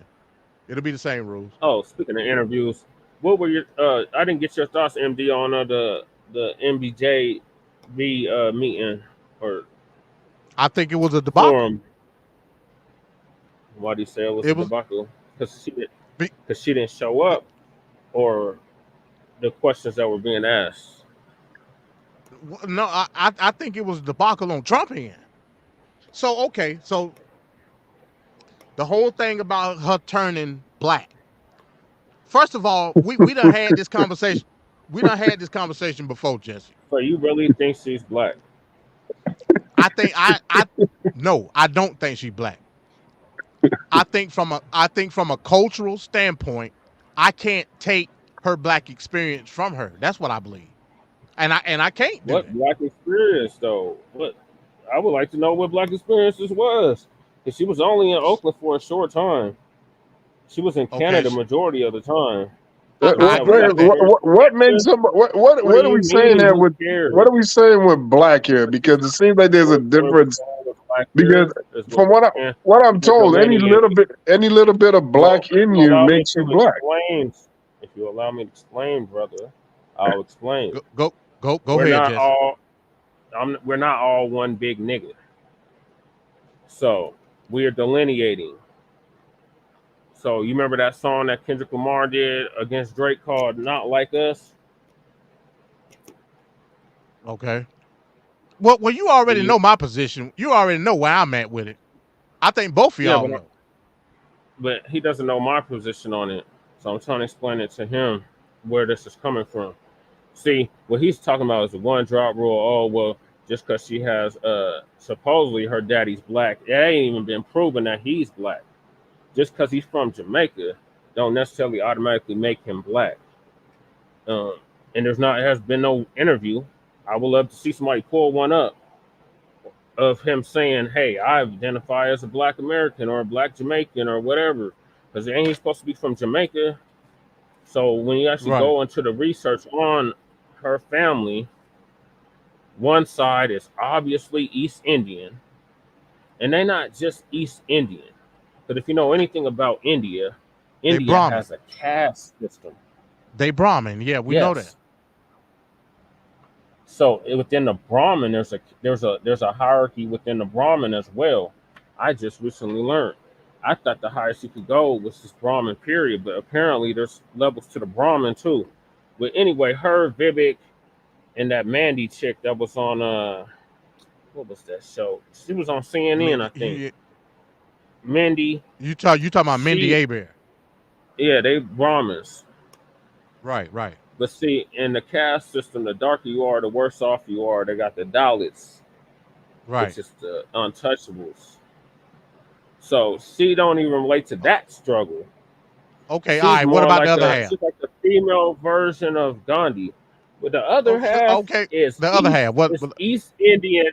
It's That's East not true. Indian. Cool. Yes, it is. East Indian. It's not. That's not true. Yeah, that See, is that true. is. That is. So Okay, well, so remember not Van true. Cat. Remember Van Cat. We were talking about this on one of the shows. Remember when we first talking about Kamala? Yep. And I brought up to Ricardo. I forget the term. Oh man, I wish Ricardo was up here. It was a specific term that's coolies. used in Jamaica. Is that what it is? Coolies. Yes, they're coolies. Okay, I'll take your word. They got classism. They got classism within Jamaica. That's why Garvey was having such a hard time. Well, no, that ain't what I'm talking about. It's a specific term. No, because it's class. It's classism. I'm not talking about class, Jesse. I'm not talking about class. Coolies. I'm not talking about class, Jesse. There's a specific. No, I'm not talking about the coolies, though. Jesse, no, I'm not. It seems what I've been able to ascertain here is that we're linking black in essence of struggle. I don't understand why. No. That's what it sounds like you're saying here. That if there's not a certain level of struggle, but I didn't get to finish. I don't understand that, man. Whatever your name is. I didn't listen. I didn't get to finish what I was saying. Go to the other half, man, because I'm not talking about no coolies or nothing like that. But go ahead. Okay. Indo-Jamaicans. There's a large East Indian population in Jamaica. I agree, but prove it. Just look again. Okay. That from the information that I've saw. Can you hear me? Is black. Just because they're from Jamaica. Because what I've seen, their lineage comes from half black, half white, because she has the blood of some type of plantation or whatever Irish. from over there. She has a plantation owner who was Irish. So where are you getting the Indian from? The Indian is the daddy. If you look at the daddy, he does not look black. You actually seen a picture of him? Have you seen her daddy mama? Have you seen her grandma? Have you seen her grandmother, Jesse? Just because she got yes, I have seen her grandma. So what happened? Grandma don't mean that she's black. But that's his mama. She's not culturally black. She's not. How do you know? How do you know that's his mama? Oh my God! Have you ever heard an interview from the daddy? Have you heard anything from the dad? No, I haven't. This sounds like the LGBTQ community, where they have all these classifications, definitions, and categories for different ways people are. This is like way too involved. No. This sounds like delineation. No, it's called delineation. Jesse, you know I agree with delineation. A long time ago. No, many tethers. Yes. You know I agree with delineation. I know you agree with delineation. But at the same time, he's probably a tether. Where is your Van Cat is from the U.S. Virgin Islands. He's from the U.S. Virgin Islands. So he's St. Thomas. Tether. Are you a protector? Oh no, St. Thomas. I'm sorry, my bad. I ain't want to misrepresent. You're right. St. Thomas is a part of the U.S. Virgin Islands. Well, I want to be specific. So is Van Cat a tether? He's from the United States territory. Candace Owens. But that's United States territory. It's a possibility. Huh? It doesn't matter if it's United States territory. Tethers come from Puerto Rico. But there's Puerto Rican tethers. There's Romanian. I get what you're saying. I get what you're saying. I get what you're saying, because my delineation and your delineation is different though. Because I delineate based on My delineation is legal. based off of lineage. Well, my I delineate delineation is off of based off lineage. legal parameter. And Kamala Harris. But what is the lineage based off of, though? Well, if it's Jesse? based off of legal parameters, then we're Moors. Then it would be Moors. Then if it's based off of legal, but yes. Oh, they're on now too. You know, after you end their show, you should go over there to We the People and have a discussion with them. But who is that? So what I'm delineating off is We the People is Sistar Exita and Brother Elia. We've had them on our show previously, both Shabaka's Black Experience Enhanced and Frontline Black News. MB. All right. So they got a show called We the them People. out. They on right now too. And they Moors? But getting back to this, yeah, they identify as Moors, Moorish Americans. Okay, yeah, I'll check them out. I'll check them out. But no. But What I was getting back to saying this, was so we're delineating off the go lineage, ahead. So I think they you don't got a have lag, the same Jesse. lineage yeah, I might. It's the internet. It might be the internet, but they don't have the same lineage as us. MD. I agree with that. You know. So this is where the delineation comes in. So just because they melanated, don't necessarily make them black. And a lot of them, when they come over here, they don't want to have nothing to do with black. They'll tell you in a New York minute, don't call me black. I'm not black. I'm Jamaican. I'm Haitian. I'm Puerto Rican. I'm wherever island I'm from in the Caribbean or whatever country in South America or Central America or on the mama continent, Africa. They'll tell you in a New York minute, I'm not black. You speaking of Africans, you got Michael Blackson. He's damn near obsidian black. You know what his paperwork says? White, Caucasian. You know who else paperwork says? White, Caucasian. Y'all current Vice President Kamala Harris. I've seen her birth certificate. It say Jamaican on it. Jamaican is a nationality, MD. I know not that. a race. But that's not what an ethnicity. It's an ethnicity. You can't argue with you can argue with it being an ethnicity through nationality, but that's what I literally saw it. But here's the thing. You know what'll let people know that you're black? When you step in certain areas, they immediately know you're black. If you don't know it or don't want to know it, they let you know it when you go certain places. It's something that you just can't refute. Yeah, they get their wake up call. Look at Stacey Dash. She got her wake up call. Look at Tiger Woods. He got his wake up call. They all gonna get their nigga wake up call. Those are house niggas. That they don't count for anything. Right. So is it a difference between a nigga and a black person then, Jess? I mean, I'm just asking. It originated in one place. Nigga, black, African American, colored, but they practice colored in the Caribbean. But Negro, African American, and in South Africa too. Afro American originated here in the United States. I don't disagree with that. South Africa, they're called as Kafirs. These labels and terms seem to be coming from white people, and then we're just passing it along and getting involved in it. I just don't. Current label. Yeah. What's that? Hey, I agree with you, Van. Yes, you're correct. The current ones, Cat, the current labels. Yeah. Yes. So I'm not going to give it any credence or legitimacy because they don't matter to me. So and those things only matter if you allow it to matter. That came up with black. So exactly. Who came up with black? No, because you're trying to make the argument that she's black. I want to. Well, we use that term as an ethnic identifier, though, Jesse.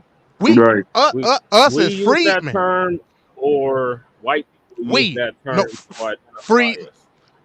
White people use the term through racial scientific racism. That's how they came up with that term. It was used before then, by the Arabs during the Muslim conquest. That's where the term originally come from.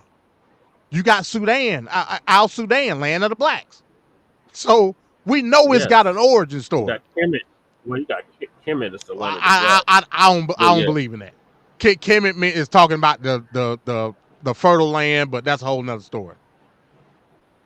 But we know for a fact where the term Sudan come from. It's talking about the land of the black people. That's just a whole fact. No, white people Sudan, identified Ethiopia. us as well. Ethiopia is a Greek term, and I don't think Ethiopia originally meant black, and it was Ethiopia. Well, like I said, you're trying to get me in history class. What I'm telling you is this: from the white people used it as a racially scientific term. We know that for a fact. It stuck from there, and then you had nigger, color, all that stuff. We They took the used term it for just freedmen, or they used it for all melanated people. Well, here's the thing. At the particular time during the transatlantic slave trade, they used it for all people. We didn't accept that term at that time, though, Jesse. We didn't accept the term till after emancipation. That's a fact. We took the term to identify ourselves because we didn't know how to identify ourselves otherwise. 1866, 1867. That's us. That's me and you. When do we accept the term? Reconstruction. When did Reconstruction start? So then why do we that's have 1865. That have birth certificates that say Negro? But it's semantical, bro. Birth certificates that have Negro. It's semantical. What does Negro mean, Jesse? Come on, man. Don't do that. Dark black. Don't do that, Jesse. Negro is black. Dark black. Yep. We're the dark skins. Dark skins, yes. But I'm telling you, and I agree with you. But see, we get this dark skin confused because there's dark skinned people in Asia, but they're not black. They're Caucasian. Well, see, again, you're going back to the cultural aspect. I agree with you on that. Jesse, you're trying to make an argument that I'm not making. It's like when right. Well, you remember when not to cut your wisdom, MD. You remember when Raymond Simone said she was dark Caucasian? Okay, yeah, okay. But Raymond Simone is crazy.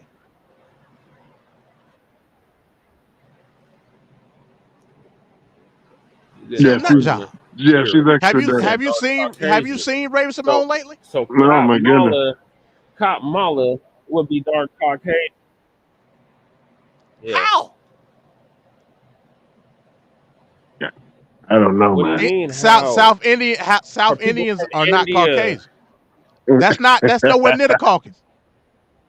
They're Asian. They're Asian. That's the wrong mountain range. Caucasian. Jesse, wrong mountain range, bro. No. Wrong mountain range. No, you talking about the Himalayas. If you would have said Himalaya, I probably would have. I mean, that's closer. Those people north of the Himalayas, right? They consider themselves Caucasian. So like the people from like Pakistan, Uzbekistan, Kazakhstan. It's split. You're right. Takistan, whatever. They consider I wouldn't. MD. Armenia. I agree with you. Armenia's right there. Turkey right there too. And I agree where's with the Caucasus at? Armenia, Georgia, Azerbaijan, or. But them a whole different group of people though. What? The whole different group of people. Other group of people. They consider themselves Caucasian. No, they don't. They're in Asia, but they consider themselves Caucasian. They don't. They don't. South Asian people don't. They consider themselves white Caucasian. Asians. Let me ask you. Themselves white Asians. Let me ask you. Where did that concept come from? Because I agree with you to a certain extent, but where did that concept come from? Which concept? The concept of Racism? other groups of people that's non-Caucasian classifying themselves as Caucasian. Who started that?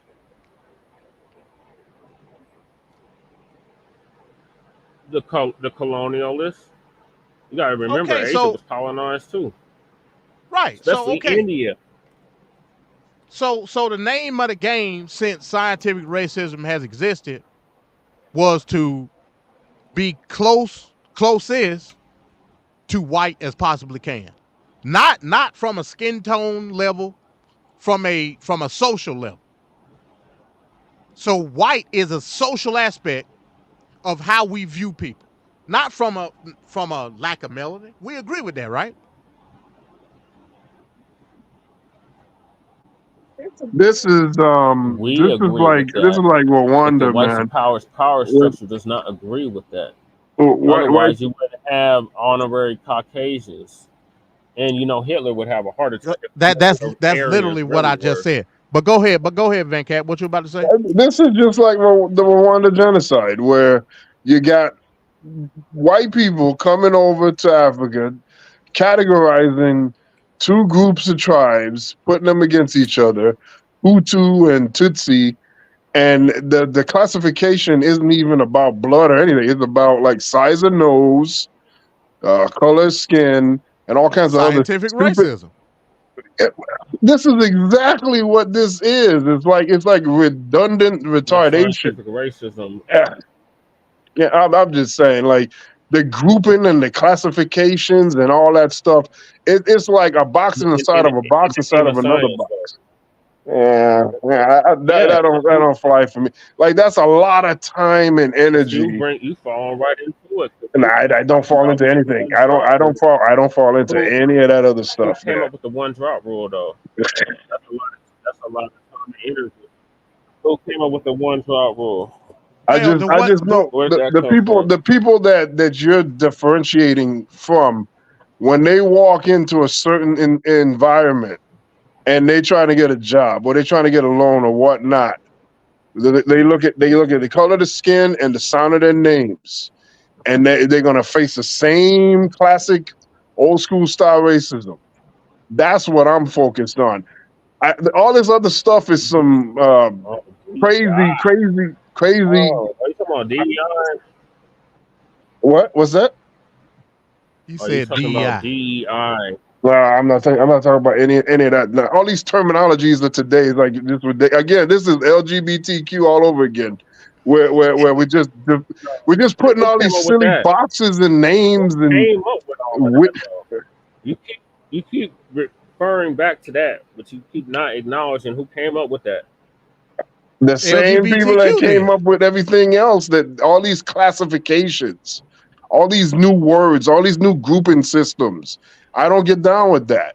At the end of the day, I just need people to be able to live their life freely and be able to have the same rights and privileges as everybody else. And your failures should never be not yours. It should always be your actions decide if you're a success or failure. All that other stuff is just leaving the room. Huh? You got to own it. So you're on the rugged individualism. You got to own it. Hold on. Stop the press. I am not grouping. Did he say what I think he just said? Yeah. Yes, I did, MD. Rugged individualism. Got to get mine. You get yours. Jesse. Now I gotta school you. Rugged individualism. Who came up with rugged individualism? I know you know. It wasn't. Huh? Was it somebody black or was it somebody white? No, it was somebody white. It was actually a book.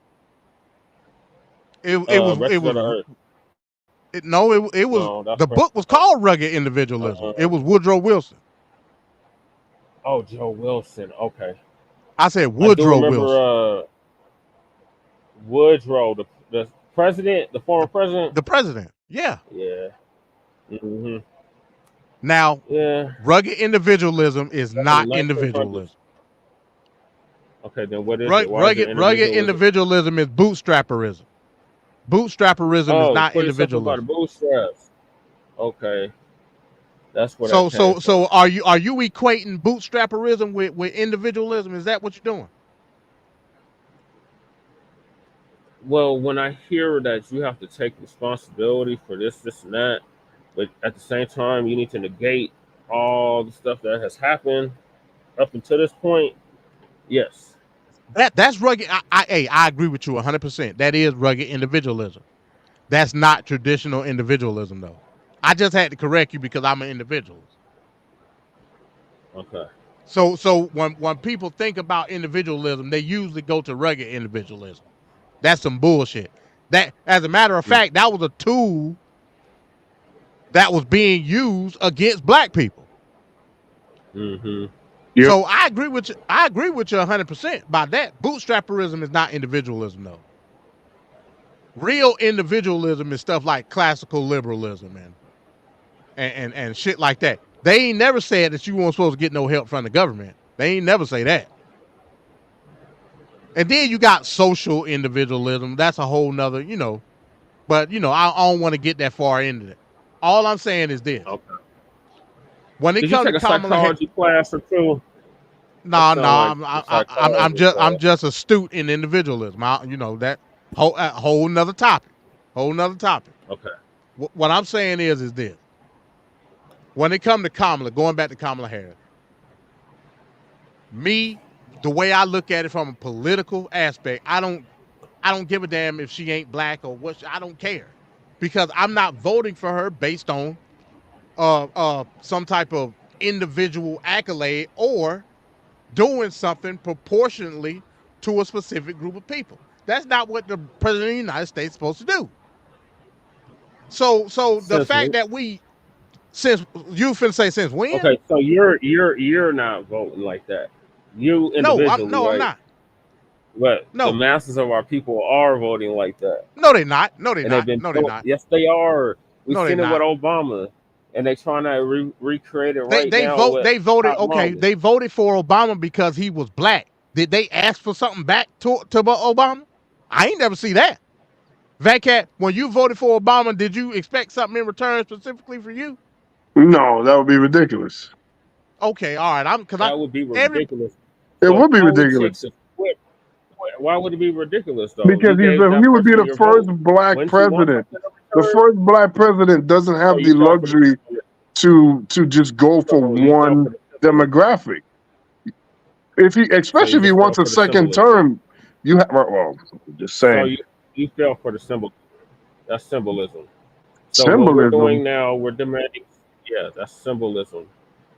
The first black this, the first black that, a black face in a hot place. No, I'm saying that when you are the first black whatever, there's certain things that are going to be looked upon. Like when you do, if he would have specifically made a bill, the blackity black bill, for those white people that he has to convert over into the Democratic Party or continue to keep in the Democratic Party, because there are people that would be white that would say, oh, there's a black guy, I'm racist, I'm not voting for him. He's got to have those people sign on. For the amount of votes that he got, he would have had to have appealed to a larger group of people than to just be like, I'm just going to... 2004, what it was going to be.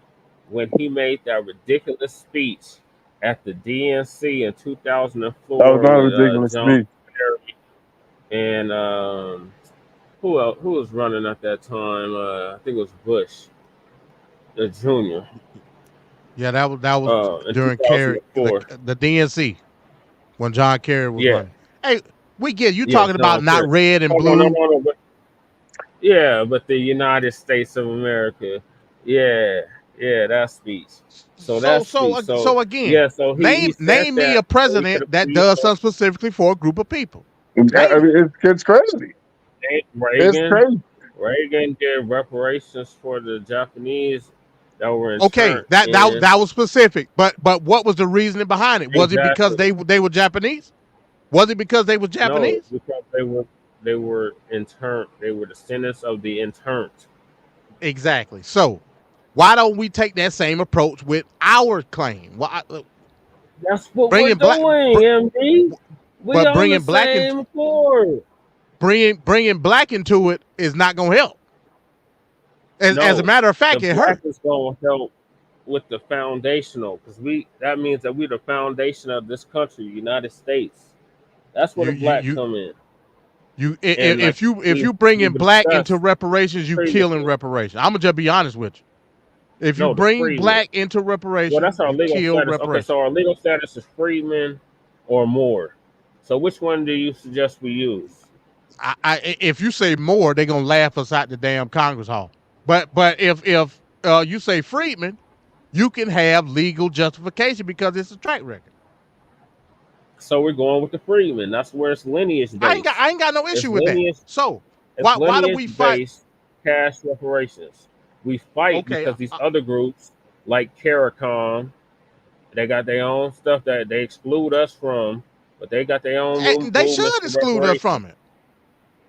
So we should exclude them from our claim. Well, I mean that's a friends group. They want us to be all one big nigga, and if you get reparations, then I should get reparations too. Even if I don't think nobody. I mean, that's a friend. That's a friends group, Jesse. Yeah, that's a friends group. Van Cat ain't no here saying he should get reparations. He not on here saying that. I mean, hell, Van Cat might have a claim because, yeah, he might have a claim because he's United States territory. Yeah, that's all I'm saying. That have been launching a reparations movement in his country. Is he even in his country or a homeland? No, he over here with us. Okay, so we Trump didn't know he was. Trump said he met with the president of the United States Virgin Islands. He didn't know that he is the president of the Virgin Islands. We're having one of these moments right now. No, we're not having one of these moments. You're just having cognitive dissonance. And you're not able to wrap your brain around wait a minute. So again, see, this is a slippery slope because I agree with you. Everybody know the way I feel about the term black. I think we should just throw the damn term in the trash can, to be honest with you. But I can agree with you to an extent. That's what the more say. I mean, hell, more that shouldn't even be in the damn glossary of nigga though. More, because that's stupid. But in terms of how I feel about delineation, I agree with you wholeheartedly, Jesse. What I'm telling you is that all this social shit that's going on that's surrounding the election, I don't equate none of the stuff that I feel about blackness to Kamala Harris because first of all, it's irrelevant.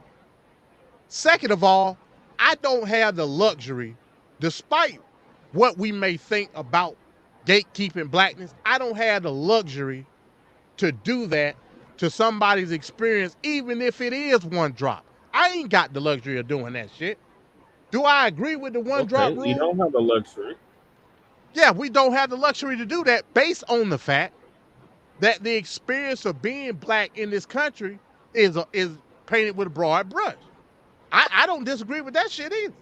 Hey, MD, I gotta go. I gotta get up in the morning for my black job. Yeah. Hey, I feel you, man. I'm about to get ready to go myself, man. Yeah, I appreciate the conversation. I'll check you guys later. All right, thank you. Okay, cool. So what I'm saying is, from a cultural standpoint, that's why I don't agree with the whole shit talking about hip hop and who created. Who gives a damn? What I'm saying is celebrate the aspects of the creation in which we set a foundation in American culture. Because that's what we is at the end of the day. I don't give a damn about some Puerto Rican break dancing or graffiti. MD. Because that shit is a subculture. Go ahead. Subculture. Yeah, it's a subculture. Yeah, it is a subculture like so many others that we created within this country. Just like all the genres of music that we created in this country. Right. We have to gatekeep it because we have culture vultures like Vlad, Eminem, fat joke, Buster Lies, and the list goes on and on, that shit on foundational Black Americans, descendants of American child slavery freedmen, but use our culture to make themselves rich and wealthy, exploit the culture. They don't contribute to the culture. They take from the culture. So how does that diminish you as a black person? It has a negative.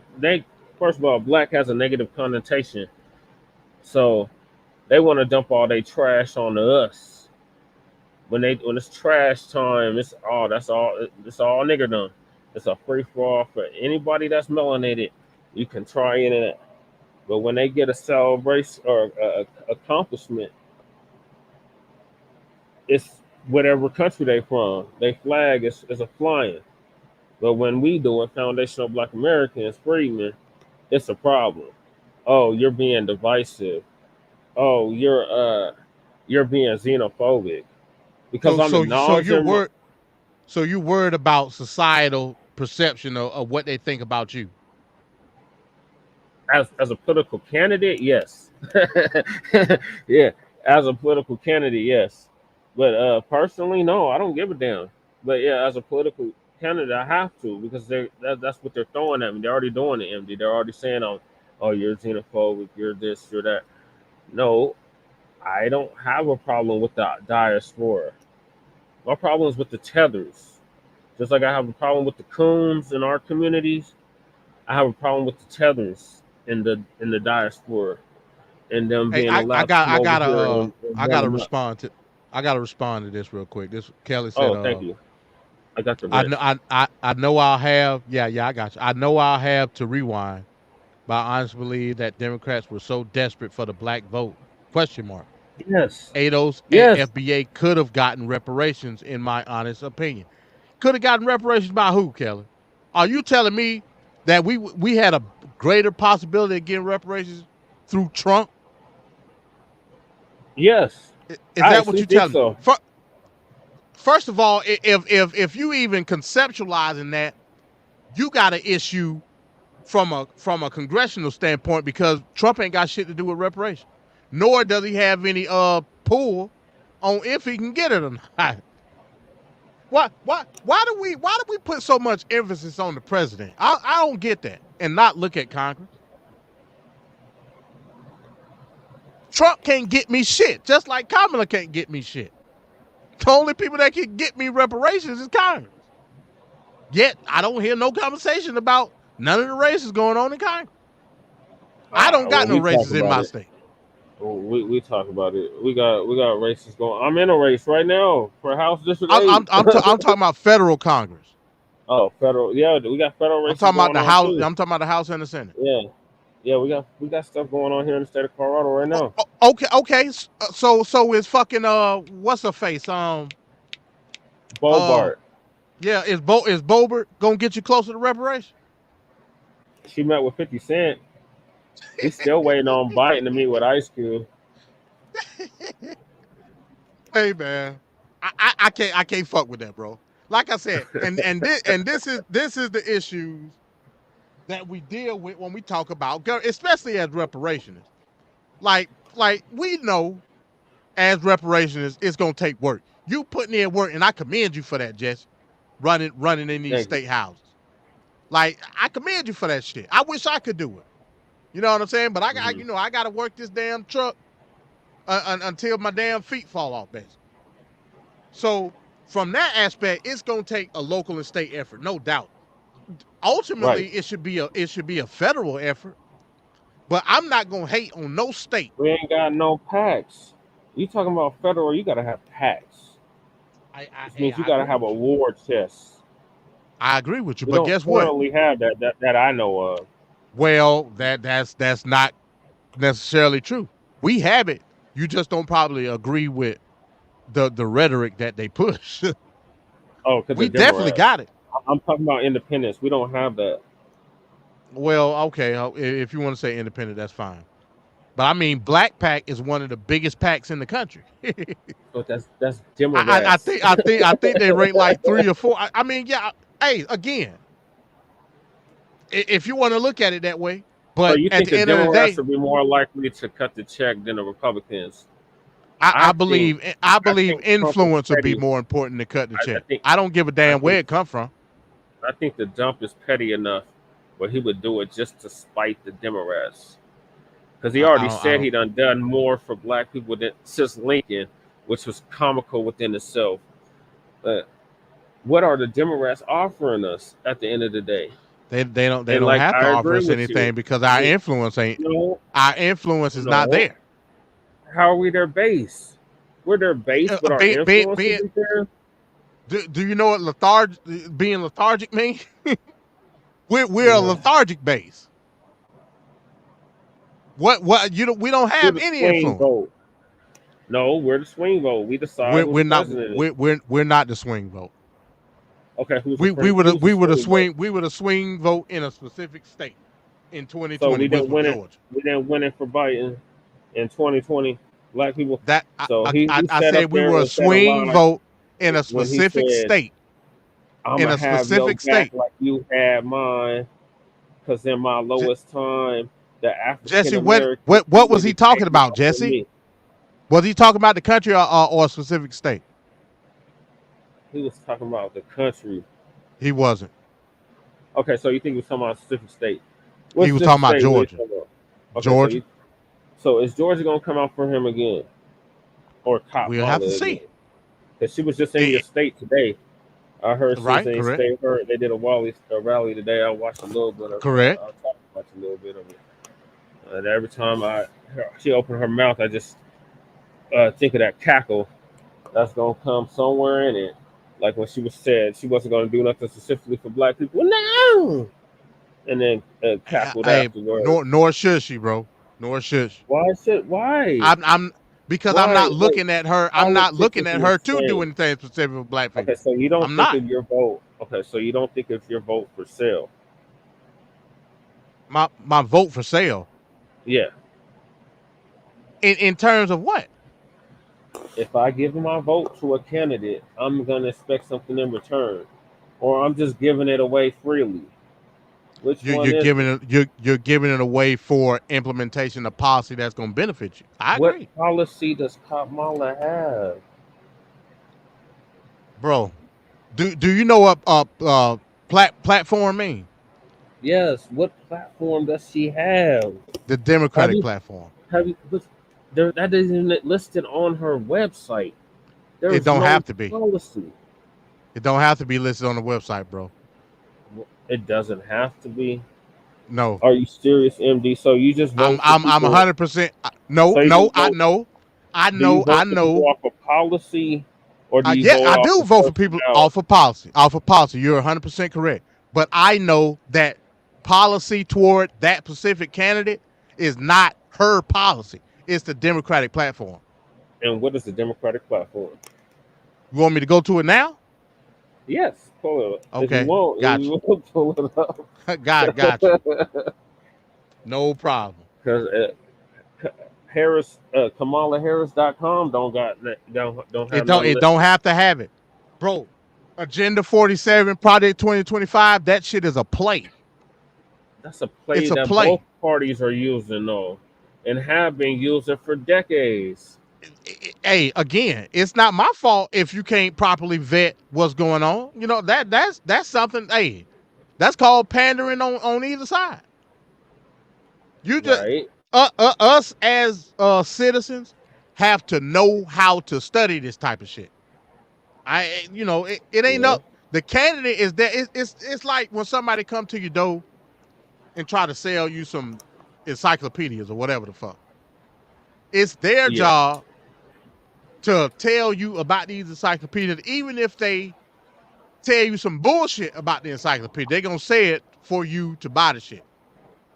Or you can have an old series of encyclopedias and know what needs to be updated in the new version of the encyclopedia.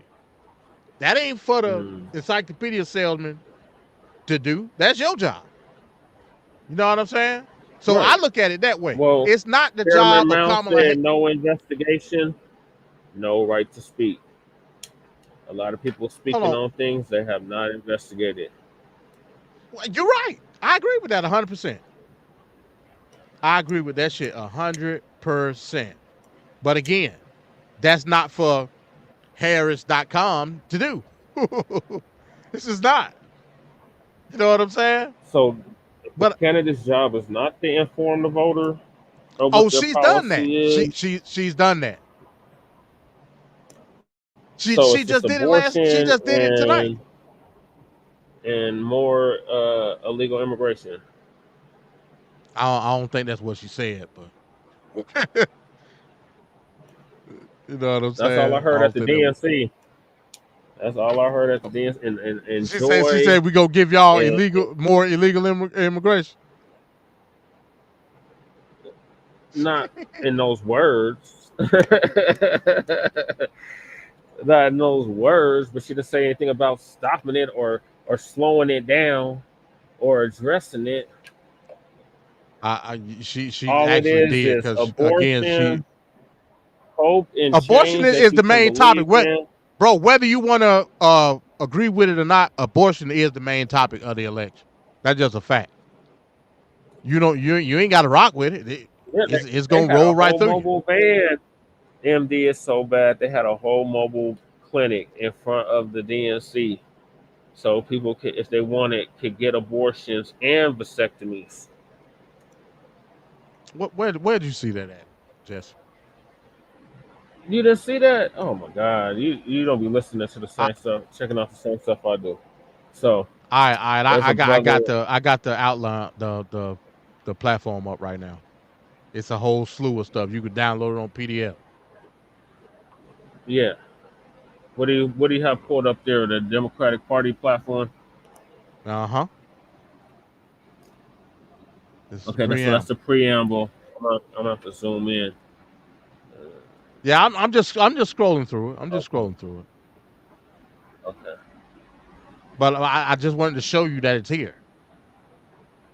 You know what I'm saying? Okay. I just wanted to show you that it was here. So that's what she's. So that's the business that Quavo said she was standing on. Exactly. That's it. That's it. And this platform has to be voted on and confirmed at the DNC convention. Just like they did the same thing. She wasn't even voted as a candidate in the primary. You know, when was the first primary, Jesse? The primary is when was the first primary? During Reconstruction? No, it wasn't. The first primary was after the 1968 election. Primaries is a new thing. 1968. We don't vote. We don't vote. From a modern perception, this shit is new. Start caucusing and all that until 1968. Till Nixon. Until after Nixon. Okay. Well, that was before my this time, shit is new. I wouldn't know nothing about that. It was before my time too. I ain't know. Shit. So what I'm saying, you're a Gen Xer. we're around the same age. I think I'm a little bit older than you, just a little bit. Yeah. But again, that primary shit is a new thing. We voted for the president. The delegates traditionally pick the candidate. So you know, so the a lot of people didn't even pick her. The delegates didn't even pick her, MD. Well, technically they did, because when they did the virtual roll call, the delegates voted for her. Call. You really think they got that many people on a Zoom call? Bro, it's been thousands of people on Zoom. Have you been seeing the amount of motherfuckers that they've been having on Zoom calls for Kamala Harris? Almost $600 million in 3 weeks. I've been hearing the numbers, but I'm not buying it, because if you actually have Zoom, you can buy whatever you want. That's not true. That's not true. I've been on a Zoom call. I've been on Zoom since 2018. No, I've been on Zoom calls. I've been on Zoom calls with like hundreds of motherfuckers on them. I have too, but not thousands. not tens of Hey, thousands. bro. Again, $600 million. They can do whatever the hell they want with Zoom. You can't deny the money, bro. $600 No, you can't million deny the money. in 3 weeks, Jesse. Like, They're this shit very ain't no desperate. game. You can say whatever you want about Kamala Harris, bro. What I know right now is that it's mobilization going on around the country. So what I know is for people that like polls, quote unquote, that she done The polls swung were this wrong in motherfucker. 2020 and Hey, in again, 2016. I don't rock with polls, Jesse. I'm telling you, for the people that like polls, Okay. according to them, she done swung the fucking election upwards of 15, 20 points, So negative she to went from positive. being the most unpopular vice president in U.S. history to now Hold on, being the wait a minute. most popular presidential What candidate have in you been U.S. looking at? history. What have you been looking at saying that she's the most unpopular vice president? She was prior to her getting the nomination. I haven't seen that. Oh my God, I'm gonna have to pull it up for you then. I haven't seen that, bro. But hey, but I'm about to get out. Hey, one more thing I wanted to do before because again, some type of way we got sidetracked. I want to go back to this Aurora thing. Oh real yeah, fast. yeah. Right. Yes. So I'm- like I said, so I used to stay over in the area. Right now, Lady Chase, she stays like a couple blocks, or more than a couple blocks, but she's not too far from it. There's a lot of apartment complexes over there. For as long as I could remember, they have been full of immigrants.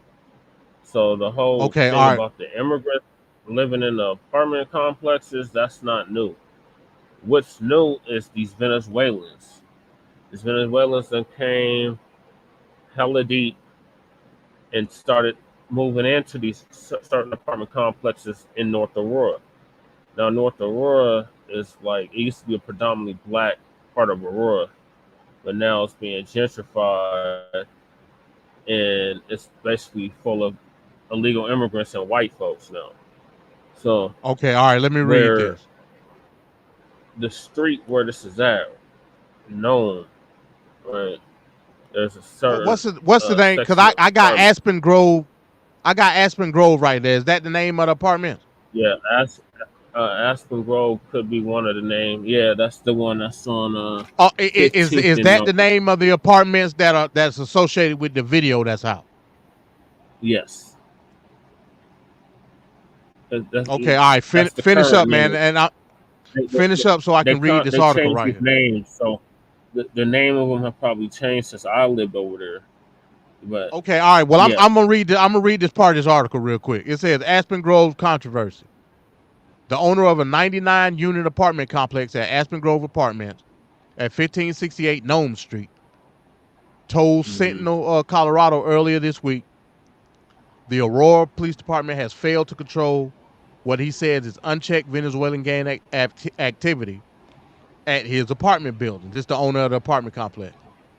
The city denies that and points to a property manager facing court action for numerous health and safety code violations at the building dating back to 2019. Kaufman walked that back today, as a matter of fact. He walked that back. So, and it says the city denied that. The mayor just walked that back and said, yeah, this gang has been unchecked in these apartment complexes for several months now. He said that I heard that earlier on the news. Okay, it says before Venezuelan immigrants arrived in Colorado as the real problem. All the residents at Aspen Grove listed in city records as 1568 known face eviction next week as the city is moving to close down the complex. This is the same situation that happened a couple of months back with the apartments in Shreveport. Same situation. Because of the dilapidation of the goddamn apartment complex. Yeah. Now the city is forced to evict these people because they gonna condemn the goddamn building. Correct. It says stating that the complex is uninhabitable. The owner Yeah. of the complex refers to it as Aspen Grove. Some city records and online rental sites refer to it as Fitzsimmons Place. See, yeah, that's what I remember it as. It's Fitzsimmons Place, not Aspen Grove. It says Aurora provided photos and records to the media yesterday documenting consistent and widespread rat, mice, and cockroach infestation. Piles of garbage, dangerous electrical and plumbing issues, among other health and safety problems. The city has moved to shut down the complex through municipal nuisance laws, citing the catalog of documented crimes and upkeep. Over the past 2 years. So they've known about this. So when the mayor talked about they said 2019. And there was no Venezuelans in 2019.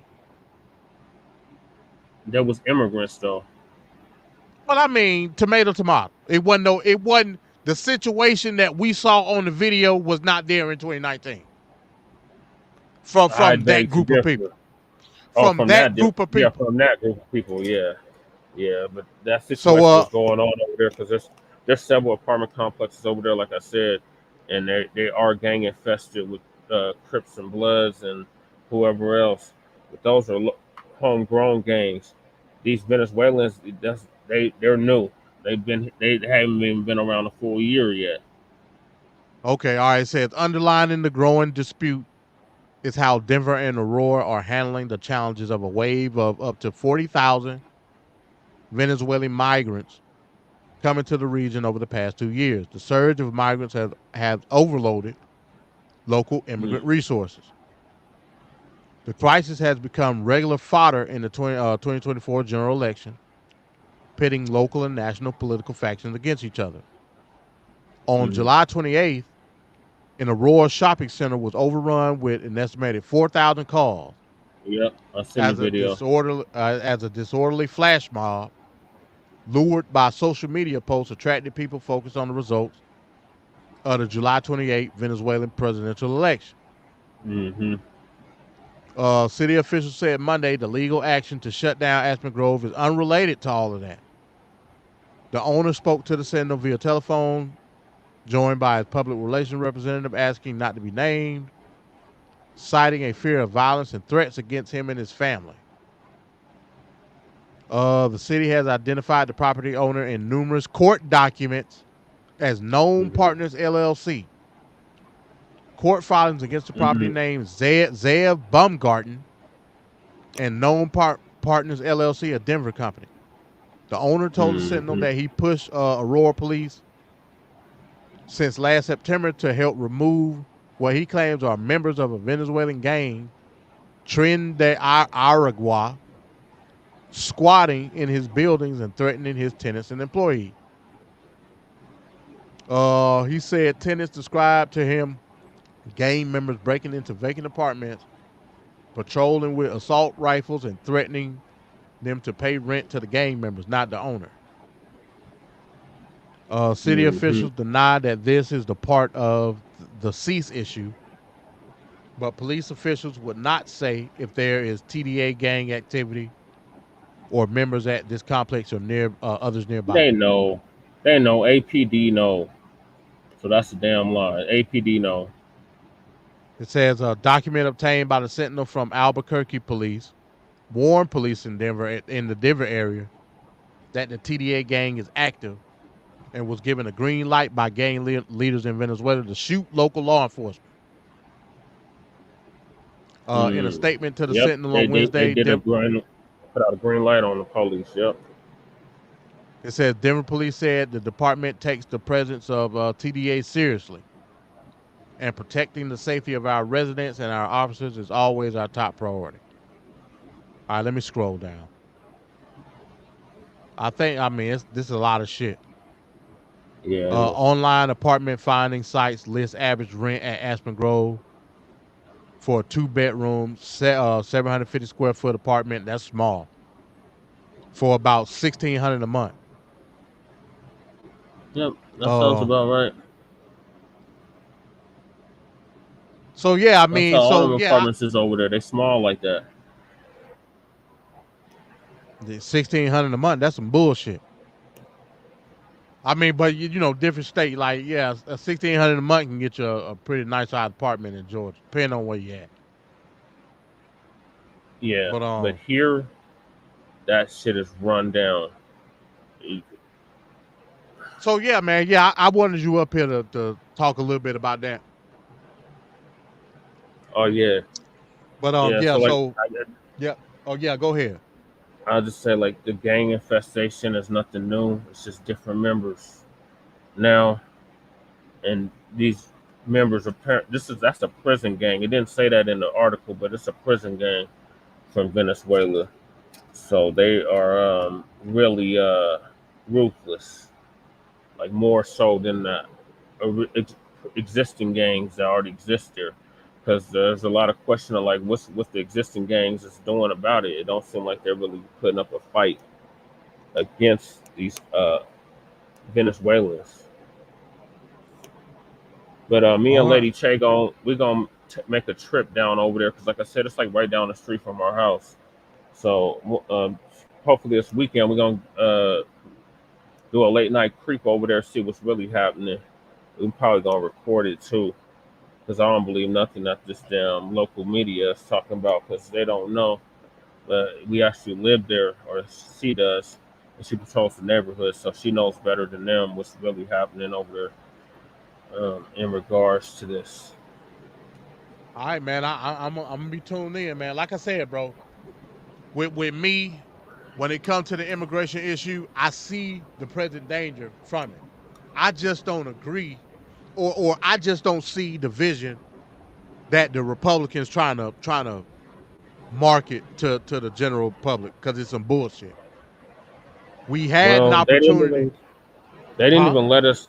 They didn't even let us vote on whether we was gonna be a sanctuary city or not. We're technically not a sanctuary city. They just say we accept immigrants here. But Aurora is, I guess Aurora is a sanctuary city under a Republican mayor and a majority. Yeah, but what the sanctuary city status got to do with anything though? Sanctuary city status is on. With it. Abbott said that he was going to Operation Lone Star.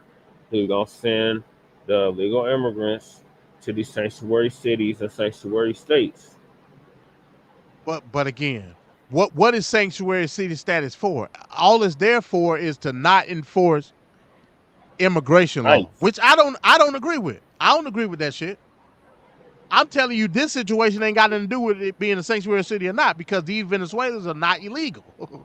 They not. I'm sorry. You don't think they're illegal?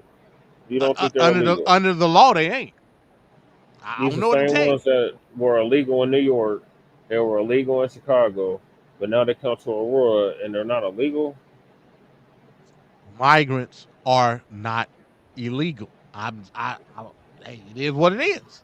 These foreign nationals.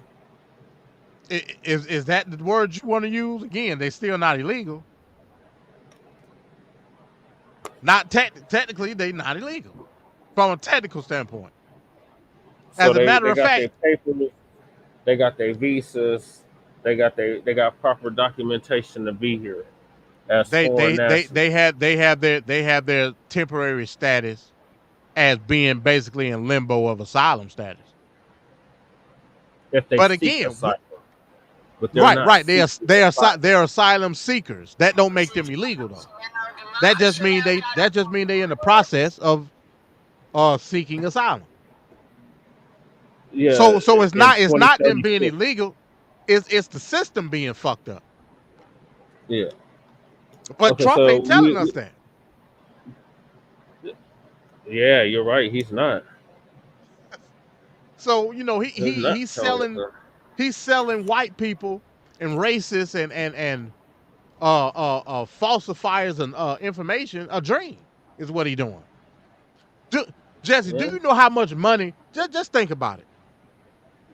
Let's say, shit. Let me give a number. Let's say ballpark 15 million. Do you know how much money, how much resources it'll take to deport 15 million motherfuckers from the United States. Shit, at least it's several trillion. That shit is not plausible. Anybody, again, and Kelly said the shit again too. I think she said it. She said it in one of these shit. She believe in mass deportation. She think it's gonna happen. If you think that shit is gonna happen, I got a goddamn lakefront property. To sell you. You know, yeah, I got beachfront property in Las Vegas to sell you. Beachfront. I'm not buying it either, MD. But the dumpster supporters are. They falling for hook, line, and sinker. So yeah, man. I look at shit from a realist standpoint. So right. What I'm saying is, I saw a bill that was at least moving in the right direction in terms of giving the resources to Border Patrol, hiring more immigration judges. That was going to speed up the immigration process when it comes to it. I saw all that shit. Trump said no to it because he knew if that bill got passed, he wasn't going to have shit to run on. So the only thing he has to run on is the border. Pretty much. I mean, it's a strong thing to run on. It's strong. I ain't gonna say it ain't. But yeah, pretty much. But yeah, man, like I said, damn, it's 11:30. I need to fucking go to sleep.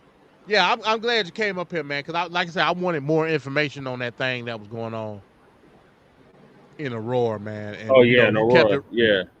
Yeah, you kept it real with me, man. Because I've been seeing a lot of false information, especially on shit like Twitter, about it. You know what I'm saying? They don't know. They're not from the area. You talk to a native, they'll tell you what it really is. Yeah. So, yeah, man. But I'll be looking out for y'all for the next Frontline Black News episode. Oh yeah, and check us out this Friday too for Grand Rising. With Shabaka and the Chase tomorrow morning. If you're up to it, we're gonna go live tomorrow morning on Blog Talk and StreamYard. I got you. As a matter of fact. I got you, man. All right, MD, it's been real. All right, no doubt, man. You. No doubt. No, appreciate you coming. Night. No doubt. All right, folks, man. Hey, I appreciate y'all coming through, man. It's 11:30. It's almost 12 o'clock. I gotta go to sleep. Yeah, man. In the comments, man, let me know what you thought about the Kamala Harris Tim Walz interview, man. You know, again, it wasn't nothing to write home about, but at the same time, I didn't look at it as a softball interview. I didn't look at Dana Bash throwing softball questions. She said what she had to say in a general sense. And that's all you needed. In a couple of weeks, we gonna get to debate. So it is what it is. But appreciate everybody coming through. Hey, like the video, hit the subscribe button for more videos. I can't believe that I didn't get a strike playing CNN live. So, maybe that's a sign for me to do more stuff like this. So, but we'll see. Hey, appreciate y'all, man. Peace.